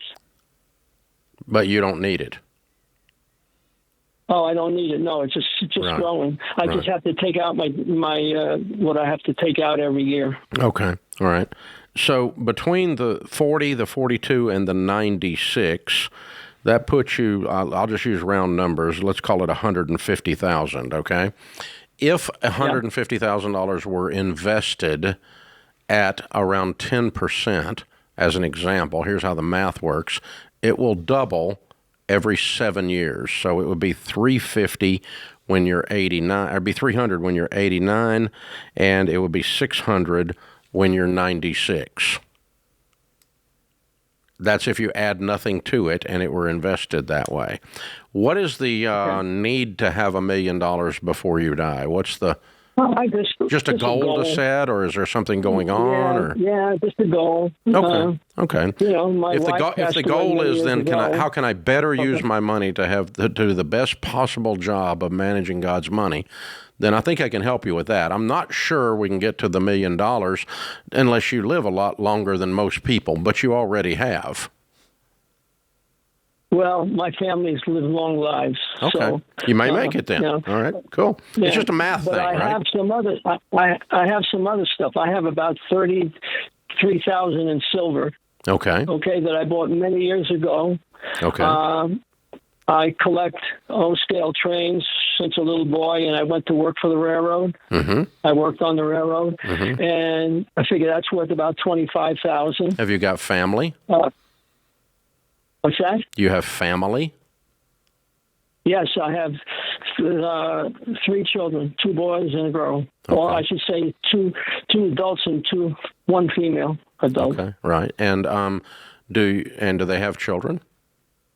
Yes, I have 6 granddaughters out of the 3 of them. Okay, all right. There's no chance I'm selling those trains. They need to go to your grandkids. Grandpa spent his life working on the railroad, and Grandpa has the best train collection in the world. They need to go to those kids. Not that those little girls are necessarily going to play with them, but they may want to leave them to their sons. That is a family heirloom, sir. You do not get rid of that. Mm-hmm. Yeah, and I also I have a truck and 2 cars. The truck is a 2000 Dodge, and it'll be an antique here in probably the 2 years when it gets 25. Everybody likes it, and I'm trying to get 25,000 out of that. I have a Sonata that's a 15 that I bought used, and I have a Corolla. Well, anything on this whole list that you've given me that you don't want to keep around and you would rather have investments, you could roll all of it into a simple mutual fund investment with a SmartVestor Pro, and the money would do better there than it'll do in silver, than it'll do in the checking account, and that it'll do in the $96,000 sitting in cash. All of those things are underperforming by at least 10% a year. But I'm not, it's okay if you don't do anything with it, Ralph, but you called and asked me how to maximize. And so what I would tell you to do, just go to RamseySolutions.com and get with a SmartVestor Pro, sit down with someone that has the heart of a teacher, gently, carefully, decide yourself what you're comfortable with investing, which items you're comfortable with liquidating and moving into a little bit slightly more aggressive investment. And if that's your goal and that's what you want to do, then you can do that with every one of those things. And I'm 65. I would personally be very comfortable doing all of those things myself at 82. But I want you to be comfortable with it because it's you. And so you need to sit down with somebody and walk through that and say, okay, no, I want to keep my silver. Okay. I don't necessarily agree with that, but if you want to, it's okay. Or Dave, I want to keep that much in cash, extra cash. Okay, that's fine. But you're making that decision then, and every one of those things are earning 2% instead of 10 or 12. And that's what you can do. But there's no great crisis in anything you're talking about, other than I would strongly advise you to keep that train set. I agree. My granddaddy also collected trains and just gorgeous. My dad has it, and I'm getting it eventually, and it's special. I mean, that stuff is so well handcrafted. I mean, it's nice. Yeah, well, and the fact that he worked at the railroad. That's part of the story. It's one of the things. I mean, I'm getting old. I'm thinking about things like that the grandkids, it's not a dollar bill they need. They need to remember something. This is what the old man represented. Yep. And this item reminds me that that's what he did, how he did it. And this Ralph's lived a great life. Fantastic. Way to go, Ralph. You did good, man. And you're able to eat on what your income is, and you can do anything you want to do. You got more cars than you have drivers. Life's good, He's living off of $600 a month, and by the way, comfortably. He's not griping. I didn't hear any whining. No. None at all.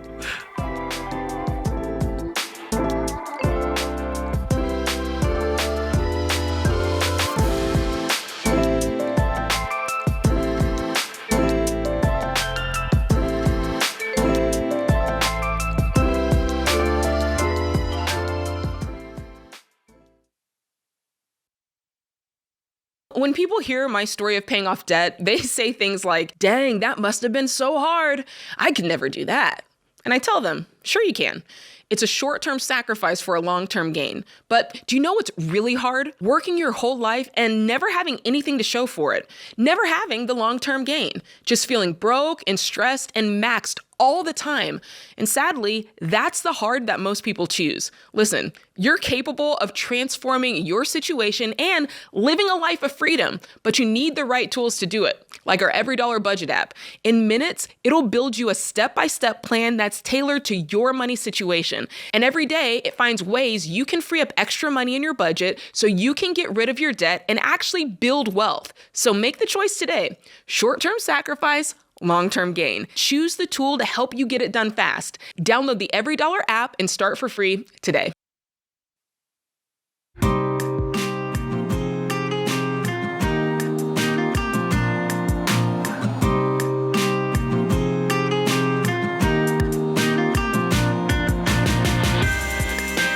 The Ramsey Show question of the day is sponsored by Why Refi. If your private student loans are in default, that's a mess. But Why Refi can help you clean it up. Why Refi helps borrowers refinance with low fixed rate payments and a clear plan forward so you can clean things up and get back to making real progress. Go to whyrefi.com/Ramsey. That's the letter Y, REFY.com/Ramsey. Might not be in all states. Today's question comes from Spencer in Alaska. We have our emergency fund in a high-yield savings account, but have a question about what to do with the accrued interest. Do we keep the interest in the account, or would it be a better idea to take out just the interest accrued for the year and put it toward our mortgage? We have $65,000 in the HYSA, and that is plenty for our 6-month emergency fund. Yeah, I've never heard that question before. I don't think there's any wrong thing by doing that. I've never pulled that out. I just let it sit in ours. Because it's not enough to worry about. It's not a whole bunch. I mean, if it's making 3%, it's $1,800. I mean, $1,800 is not changing either thing substantially. 65 plus 1,800 is not much more, and 1,800 towards your mortgage is nice, but I think Spencer's a nerd. I'm with you, Ken. I think either way is fine. Yeah. There's not a right or a wrong answer. It wouldn't be something you'd slap your hand on the table and say you're under the stupid column if you did one and the smart column if you did the other. I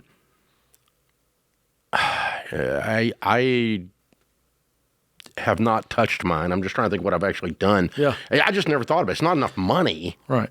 Percentage-wise in the situation to think about. But sure, if you want to do that. If you're being real intense, $65K is plenty of emergency fund. Mm-hmm. And if you're being real intense and really detailed about throwing everything at the mortgage, pulling that interest off and looking at it, throwing it at the mortgage is just fine.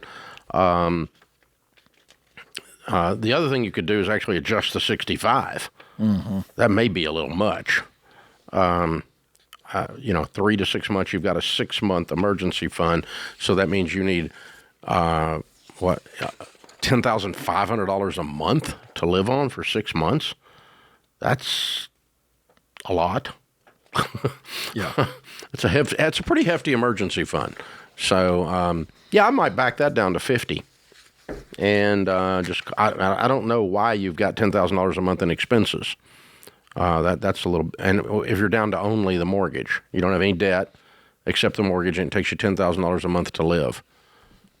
Really? Okay. I mean, Alaska's expensive, but I don't know. Anyway, think that part through. But yeah, I'd probably pull the money off because you're worried about it, and just throw it at the debt. And I might consider lowering the emergency fund and throw it at the debt as well. Get rid of that mortgage. I'm with you, brother. Emily's in San Diego. Hi, Emily. How are you? Hi, I'm good. I'm excited to be talking to you guys. You too. What's up?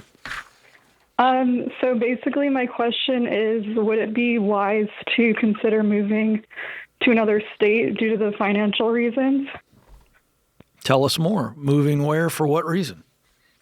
Just like another state. Like I was looking at Iowa or like Oklahoma, just somewhere where the cost of living is a lot cheaper. Okay. But yeah, I do have a background a little bit. So yeah, that'd be helpful. Yeah. Basically, I was laid off from my job last month, and I was working part-time while I'm in school to become a mental health counselor. And the job was in that field, and I didn't really like the job that much. So I basically, when I got laid off, kind of had an existential crisis where I am like, basically, I'm thinking about dropping out of the program, and so I can just work full time. But it's really hard to find a job right now in San Diego, a full-time job. I can probably find something part-time. And I'm living with my dad right now. I'm 32. And how are you paying the bills outside of this part-time job? Who are you living with? What's going on there? Yeah, I live with my dad, so that's another reason why I'm want to move out. I haven't lived with him for my whole, I've lived outside. I've lived on my own before, but I had some mental health issues that I was dealing with, so I had to move back home with him. Okay. But now I'm stable again. All right, so let's go back to the future. So have you determined, it sounds like you've determined you don't want to be in the mental health space as a professional. Is that Yes. Okay. It's great news because we've at least said, okay, we don't need to spend any more time in school, any more effort on that. So now we've got to take some time to get clear, and we're going to help you with that. I'm going to give you a resource in a moment. But the first thing we've got to do is we've got to get a JOB just to get some independence, that you're out of dad's house and we just can breathe, we can pay the bills to get us to a place where we can actually be clear and figure out our future. Yeah, if you got a job today in Oklahoma City, how would you get there? Yeah. I would drive. I mean, you got money to get a rent apartment? So yeah, that's another thing. Like, I have some student loan debt, but I do have about $15,000 saved. Okay, so you got some cash to make the move and get Yeah. established in another market. Any Yeah. idea what you want to do with your future? I think I want to go into administrative work because I've done that in the past and I kind of liked it. So Great. I think that would be a good move. Okay. And so have you thought about or looked into what does the top of that world look like? In other words, a job that's making the most amount of money you can make as an administrative person. That could either be project management as you move up the level. It could be an executive assistant for a very high-end executive where you're talking six figures. Have you mapped that out about what all I could do within administrative work? I've looked into it a little bit, yeah. Good. That's the rest of you. You got a homework assignment to look at somebody like you who enjoys administrative work. Let's just simplify it by they dot the I's, they cross the T's. They get a lot of enjoyment out of execution, right? I get a checklist, it's clear, and then I get it done, and that really fires me up. So with growth, experience, and skill acquisition over time, you can make six figures with that skill set and that enjoyment. So you've got to start right now at 32. Let me see all the different paths out there in the grand world of jobs where I could go. And you really got to do that now so that we go, okay, I think that I could be very excited about. What does it look like to get qualified, to move up? And so we get a plan. We don't just decide to go to Iowa or Oklahoma, right? Right. Yeah. Because that I think adds being willing to move to another state with a lower cost of living associated with a new job might be a very wise move. Yeah. But just putting your clothes in a paper bag and throwing them in the back seat and taking off driving with $15,000 cash and a student loan, I don't think so. Yeah. We need to be aiming at something a little bit more specific rather than let's run to something instead of from San Diego. Yes. Mm-hmm. And Okay. leverage dad right now for some safety so that I can get some stability and pay off this student loan. Yeah, for a short period of time. I mean, Okay. Short but I'd like for you to find something in another city. Yeah, and move in the next 2 weeks and move. Yeah, that'd be great. But I want you to Okay. move to something, not from something. Mm-hmm. And if you don't have Very a job wise. lined up and you just load up the car, you're what's known as homeless. Right. So I don't want to do that. So we need to, I'm with you on the existential crisis and the reset. I think all of that sounds solid. It sounds like you've really processed that through. I didn't hear anything there that gave me pause. I just want you to land on something that is very intentional, the power of intentionality. And winning is not an accidental exercise. It's a series of intentional exercises. And so winning at your career, putting together a quality life, a sustainable situation, in this case, starts with an income. Yeah. And hey, we want to give you, so hang on the line. Kristen's going to get you a copy of Find the Work You're Wired to Do. It comes with the Get Clear Career Assessment. Spend 20 minutes on the assessment and about an hour on the book. And it's going to get you way further down the line so that you have some clarity of those options within that administrative detail space.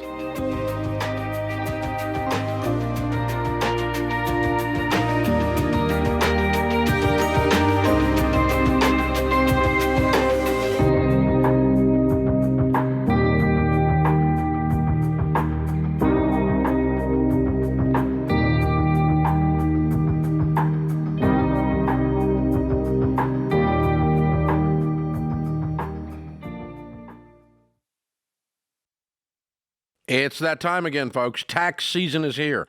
I know some of you would rather bury your head in the sand until April 15th than face your taxes. But here's a better idea.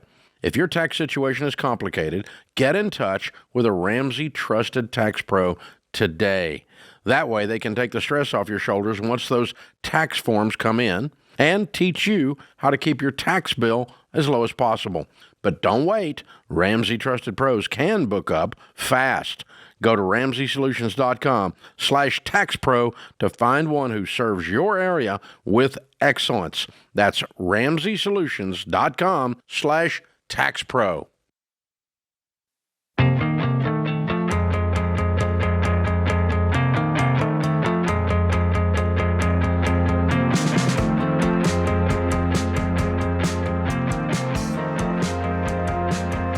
Hey guys, have you ever wanted to see the person who's calling in on the show that's asking the question? Would you like to be in the room when we answer it? Well, now's your chance. The Ramsey Show is going back on tour and going to be doing the Ramsey Show live. You experience live Q&A, crowd debates, local debt-free scream, even raw confessions. So the team is going to be doing 4 of these, one in Charlotte, one in Denver, one in Phoenix, and one in Anaheim, all in April, just starting in just a few weeks. It's only about 300 seats per night. Last year, we sold all of this out in about 3 days. If you want to come, there's a few seats left, and you can still come. So, again, Charlotte, Denver, Phoenix, and Anaheim. Grab your tickets for the Ramsey Show live on tour, RamseySolutions.com/events, or click the link in the show notes. Jessica's in Rochester, New York. Hi, Jessica. How are you? I'm doing great, Mr. Ramsey. Thank you so much for having me on the show. I can't really believe that I'm on here right now. Well, we're glad you're here. How can we help? Thank you. So I was blessed to read your book in June. And so in July, my husband and I got the Every Dollar app, and it has completely changed our life. When we actually calculated all our debt, we were almost $500,000 in debt. And we didn't even realize it. Like, our income is great. And we didn't realize, what was happening. So we have actually, since July, paid off $120,000 of that. Good for you. So we're in really good shape. So what is your income? And I have a couple questions. Last year we made $268,000. Good for you.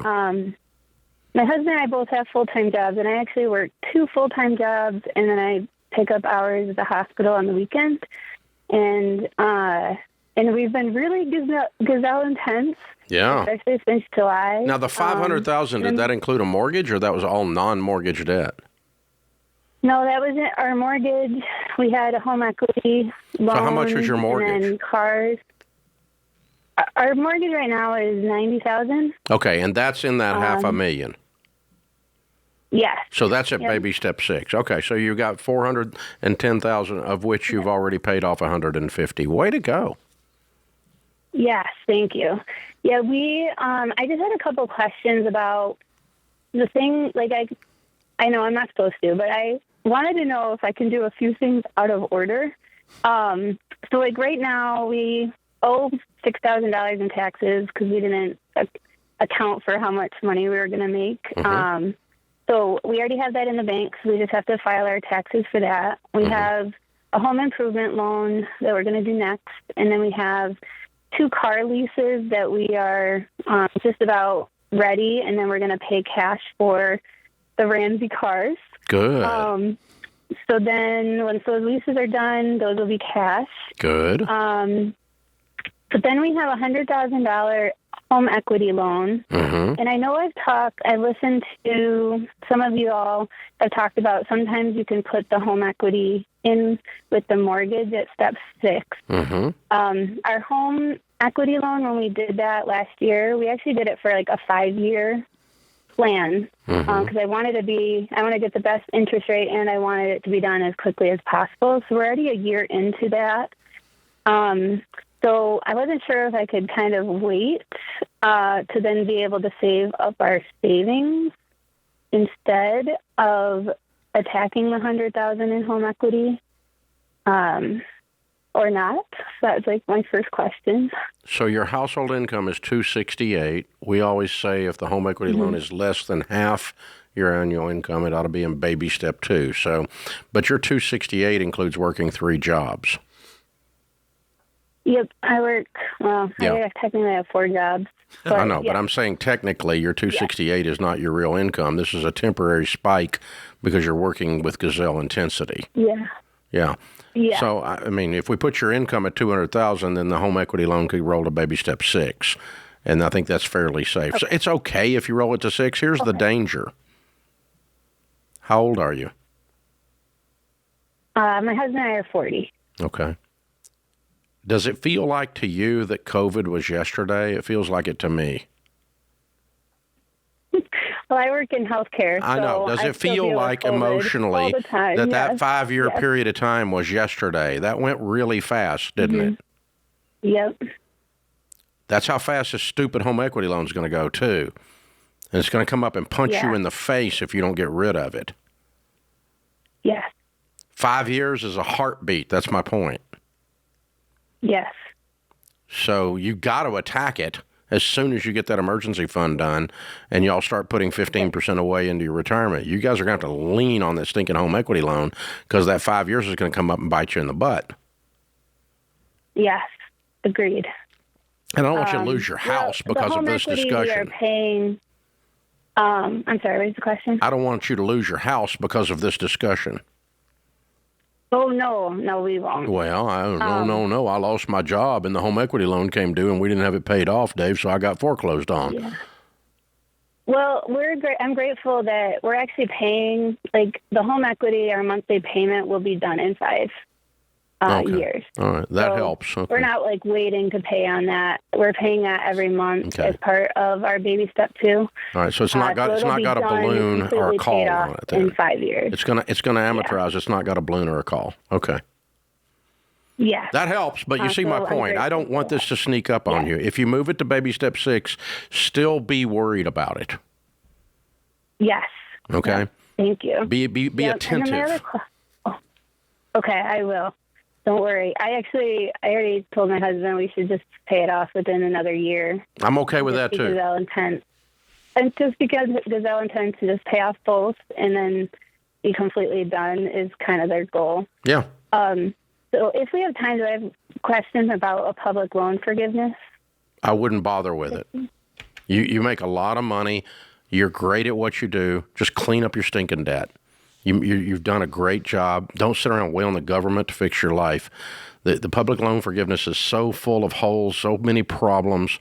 It's political in nature more than it is practical. And I just wouldn't screw with it. I would just say, I've made this debt. I'm getting out of this debt. And, you're already working 63 positions. You know how to clear debt. I wouldn't be sitting around worrying about that for 30 seconds. Let's just get it done. Just get her done. You are doing so good. Ride the horse. Ride the horse. You're doing great. Just stay on. You're right. I mean, this thing's running so fast it's scaring you. And just ride it. Don't look for a shortcut. There's not one. Get it. Keep punching it in the nose over and over and over again. She's going to do it again. Well, there's no question, because this is what we talk about when we do debt-free screams, and you hear us ask people, what was it like? When did it kick in, the momentum? And when you've paid off this kind of debt in such a short amount of time, and now she's working her absolute tail off, that is somebody is going to finish the race. Because she's been doing this long enough to had some nights where she's probably just cried out of exhaustion or wondered, why am I doing this? And she keeps showing up. That's the sign that someone like her husband, they're going to get there. Because this is hard. That's hard to work that many hours a week. I don't care what the work is. You're tired. Yeah. You just get tired. Yeah. But the only thing driving you is the progress and the traction. That's right. And the reward is that we're making so much. I can look back and go, that much is gone. That much is gone. So that tells me there's a light at the end of the tunnel. That's not an oncoming train. And then I can just push on the gas pedal one more time and go again and go again and go again. But it's hard. It's hard. It's just not as hard as being broke your whole freaking life because you didn't do it. Yeah. I mean, mediocre is really hard too. Average is really hard. Normal sucks. You don't want to be normal. You want to bust whatever you got to bust to get out of normal. And that's what, that's what everything we teach is about that. Don't be normal. The Bible says, be not conformed to this world. Don't be normal. Be transformed by the renewing of your mind.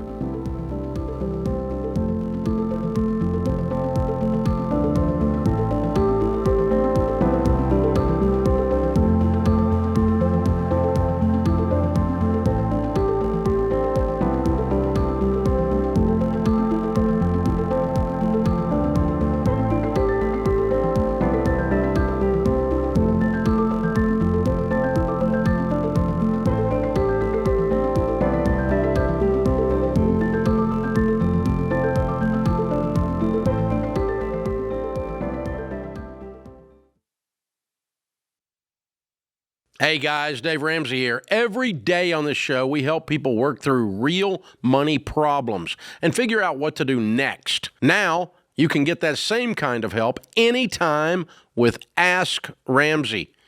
Ask your money question and get answers built on Ramsey principles we use on the show. Whether you're making a decision or just want something explained, Ask Ramsey is here to help. It's fast, simple, and free to use. Go to RamseySolutions.com and try Ask Ramsey today. That's RamseySolutions.com.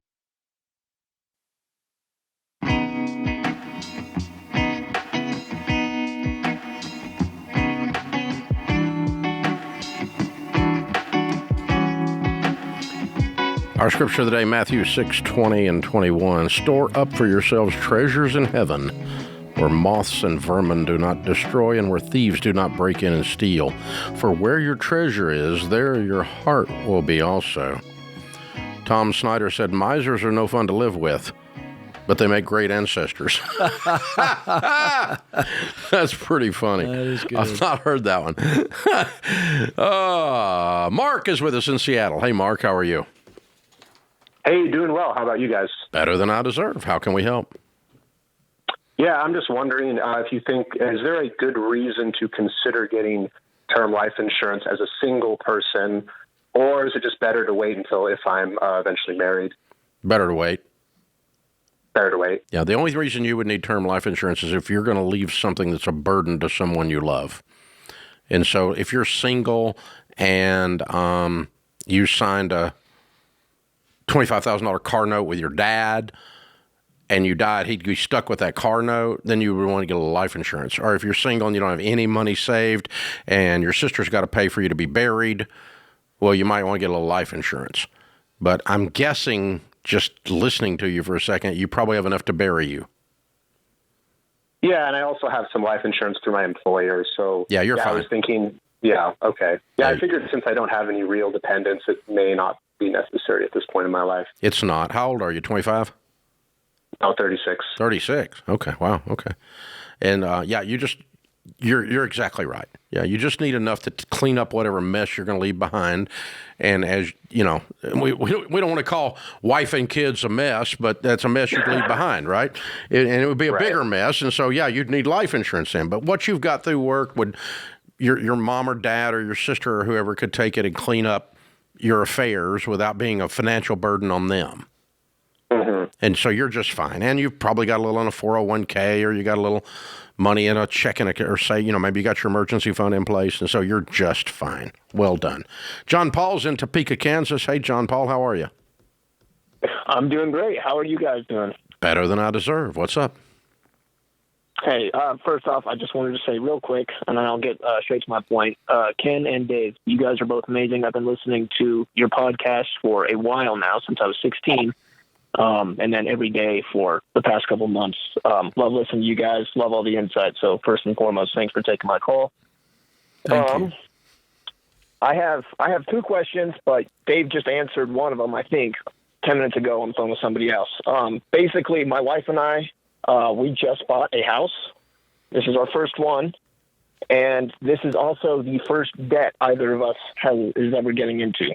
Wow. So my question is, we bought the house for $215,000. It's a very sturdy neighborhood. It's a good house. It's solid. We had a lot of help from my wife's grandfather. He's a realtor, and so that's been a huge blessing. We're just good spot right now. We put 10% down, and then right after we had signed and everything, and we're closing on Monday, I got a pretty substantial pay raise at work. I'm in a new position. And so I was doing the budget the other day, and basically my first question is, how intense can we get with this mortgage? Well, if that's the only debt you have an emergency fund, I guess, after you closed. Yes, sir. And what's your household income? Currently, it's with the raise, it should be somewhere around $95,000 after. Excellent. After And what's the balance on your mortgage? $193. Okay, so you got all excited and wanted to dump all the raise on that, and she said, "No, I want to buy a couch." Not quite. So argument is a strong word for what I had said initially. We talked about this last night. Okay, it's a fun discussion. Okay, that's fair. So here's the thing. Absolutely. So you're in baby steps 4, 5, and 6. You need to be putting 15% of your income away into good retirement accounts, Roth IRAs, and anywhere you got Roth 401ks, anywhere there's a match, and good growth stock mutual funds. Beyond that, it sounds like you don't have any kids. So that's baby step 5. 6 is we put everything else on the house. Now, 4, 5, and 6 are intentional, not intense. So intentional means that we're going to be doing some things to have a good life, and we're going to be putting some extra on the debt. And anywhere in there, I'm okay with. $5 extra on the debt's not what I'm talking about. We ought to put something substantially extra and get this house paid off early. But that doesn't mean we don't go on vacation, and it doesn't mean we don't upgrade her 1993 Camry, and it doesn't mean those things. So we still do the basic things without splurging too much on the other things, but also keeping in mind I want to keep the crosshairs on that mortgage and knock that mortgage out as fast as I can. The faster you get it knocked out, the faster you're going to be a millionaire. Because when you got no payments in the world and you're making $100,000 a year, you can become a millionaire. And you're young and you got all kinds of time to do this, and you've been very conservative in your purchase, and I love your numbers. They're great numbers. I think you're great. I don't think you're going to have a wrong answer between the two of you, because I think both of you got good sense. Yeah. Jeff is in Denver. Hey, Jeff, what's up? Hey, Dave. I am so excited to talk with you guys. So my wife and I are now passing into retirement age. We've been following baby steps since I think we first got married, then only recently came across, you guys, and we're going, wow, this is really neat. But so, Dave, to cut to the chase, we've saved about $5 million. Way to go. We just finished paying off the house. We really have no debt. But we were listening on the radio today, and you guys were saying, well, you should invest and make 10 to 12%. And I'm like, how the heck do you do that? Well, the S&P 500 has averaged 11.8%, and that's the stock market. Okay, so obviously you don't want to put all your eggs in one basket, right? Or do you just want to invest in a S&P 500 fund? I don't know, Dave. That's what... Well, I have my investments in growth stock mutual funds across 4 categories: growth and income, aggressive growth, and international. And one of the ways I pick the fund is I want to pick a fund that has outperformed historically the S&P. And then my other investments are in real estate that I pay cash for. Okay. And they do way more than 12%. Okay. I'm really afraid of real estate because that's fine. I couldn't walk out of a hole in real estate. That's fine. No problem. You don't have to do it. But the bottom line is if you had just had your money in an S&P in 2025, it would have made 17.9. In 2024, it would have made 25.6. In 2023, it would have made 26.3. That's what the S&P returned in those last 3 years. Those are above average returns. I don't think it's going to keep returning like that. Those are unusually high, good years. This year, we're flat year to date in the S&P, with a little bit of a roller coaster ride due to Iran getting bombed. But but overall, I'm been very comfortable. I've been investing in mutual funds for 30 plus years, and I'm very comfortable that I can get north of 10% on average over a long period of time. But I don't, I'm not sweating it, but I shouldn't be getting 3% when I've got those kinds of rates of return floating around. Yeah, I'm just curious how he amassed $5 million. You know, I don't know if he's done company 401ks and doesn't understand the correlation of what you're talking about there. But, I mean, that's he's done really well. Done very well. Yeah, way to go. Congratulations. It's unbelievable. Yeah. And so when you get somebody like that has amassed, you know, and he wants to diversify now, does he go just the standard diversification? Yeah, like I would. You? Yeah, I would. But I mean, it's up to him. Yeah. I mean, mathematically, that's what I would do. Emotionally, I mean, it sounds like he might not want to do that. Right. But that's okay. You don't have to do it. But you're asking how I did it or why we would say something like that on the air? Well, that's why. 17.9, 25.6, and 26.3. That's the last 3 years. And so, you know, that's kind of how this works. So, but again, that's how you can get to an average of 11.8 since the stock market began. When other years you might make 6 or 7 or 8, and you know, and that drags the average down. Yep. So there you go. But all of these things beat high yield savings for sure. Mm-hmm. That puts this hour of the Ramsey Show in the books. We'll be back with you before you know it. In the meantime, remember, there's ultimately only one way to financial peace, and that's to walk daily with the Prince of Peace, Christ Jesus.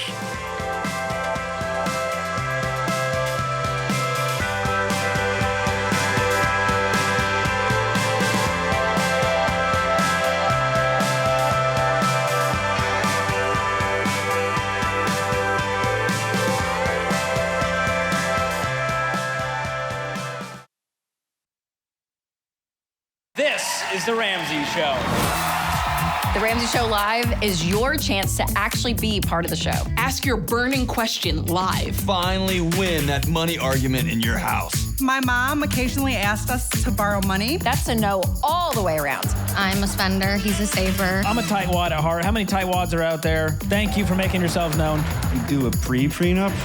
What's a pre-prenup? I don't know. I thought that'd be something. The Ramsey Show Live is your chance to be in the room with other people that are on the same journey as you. There's always something you can do to better your situation. We don't sell magic wands. And so that person in the mirror, they are really the secret sauce. They are the solution. I'm really, really proud of you. That's awesome. That's pretty fun. You guys are great. The Ramsey Show Live, one night only, coming to a city near you.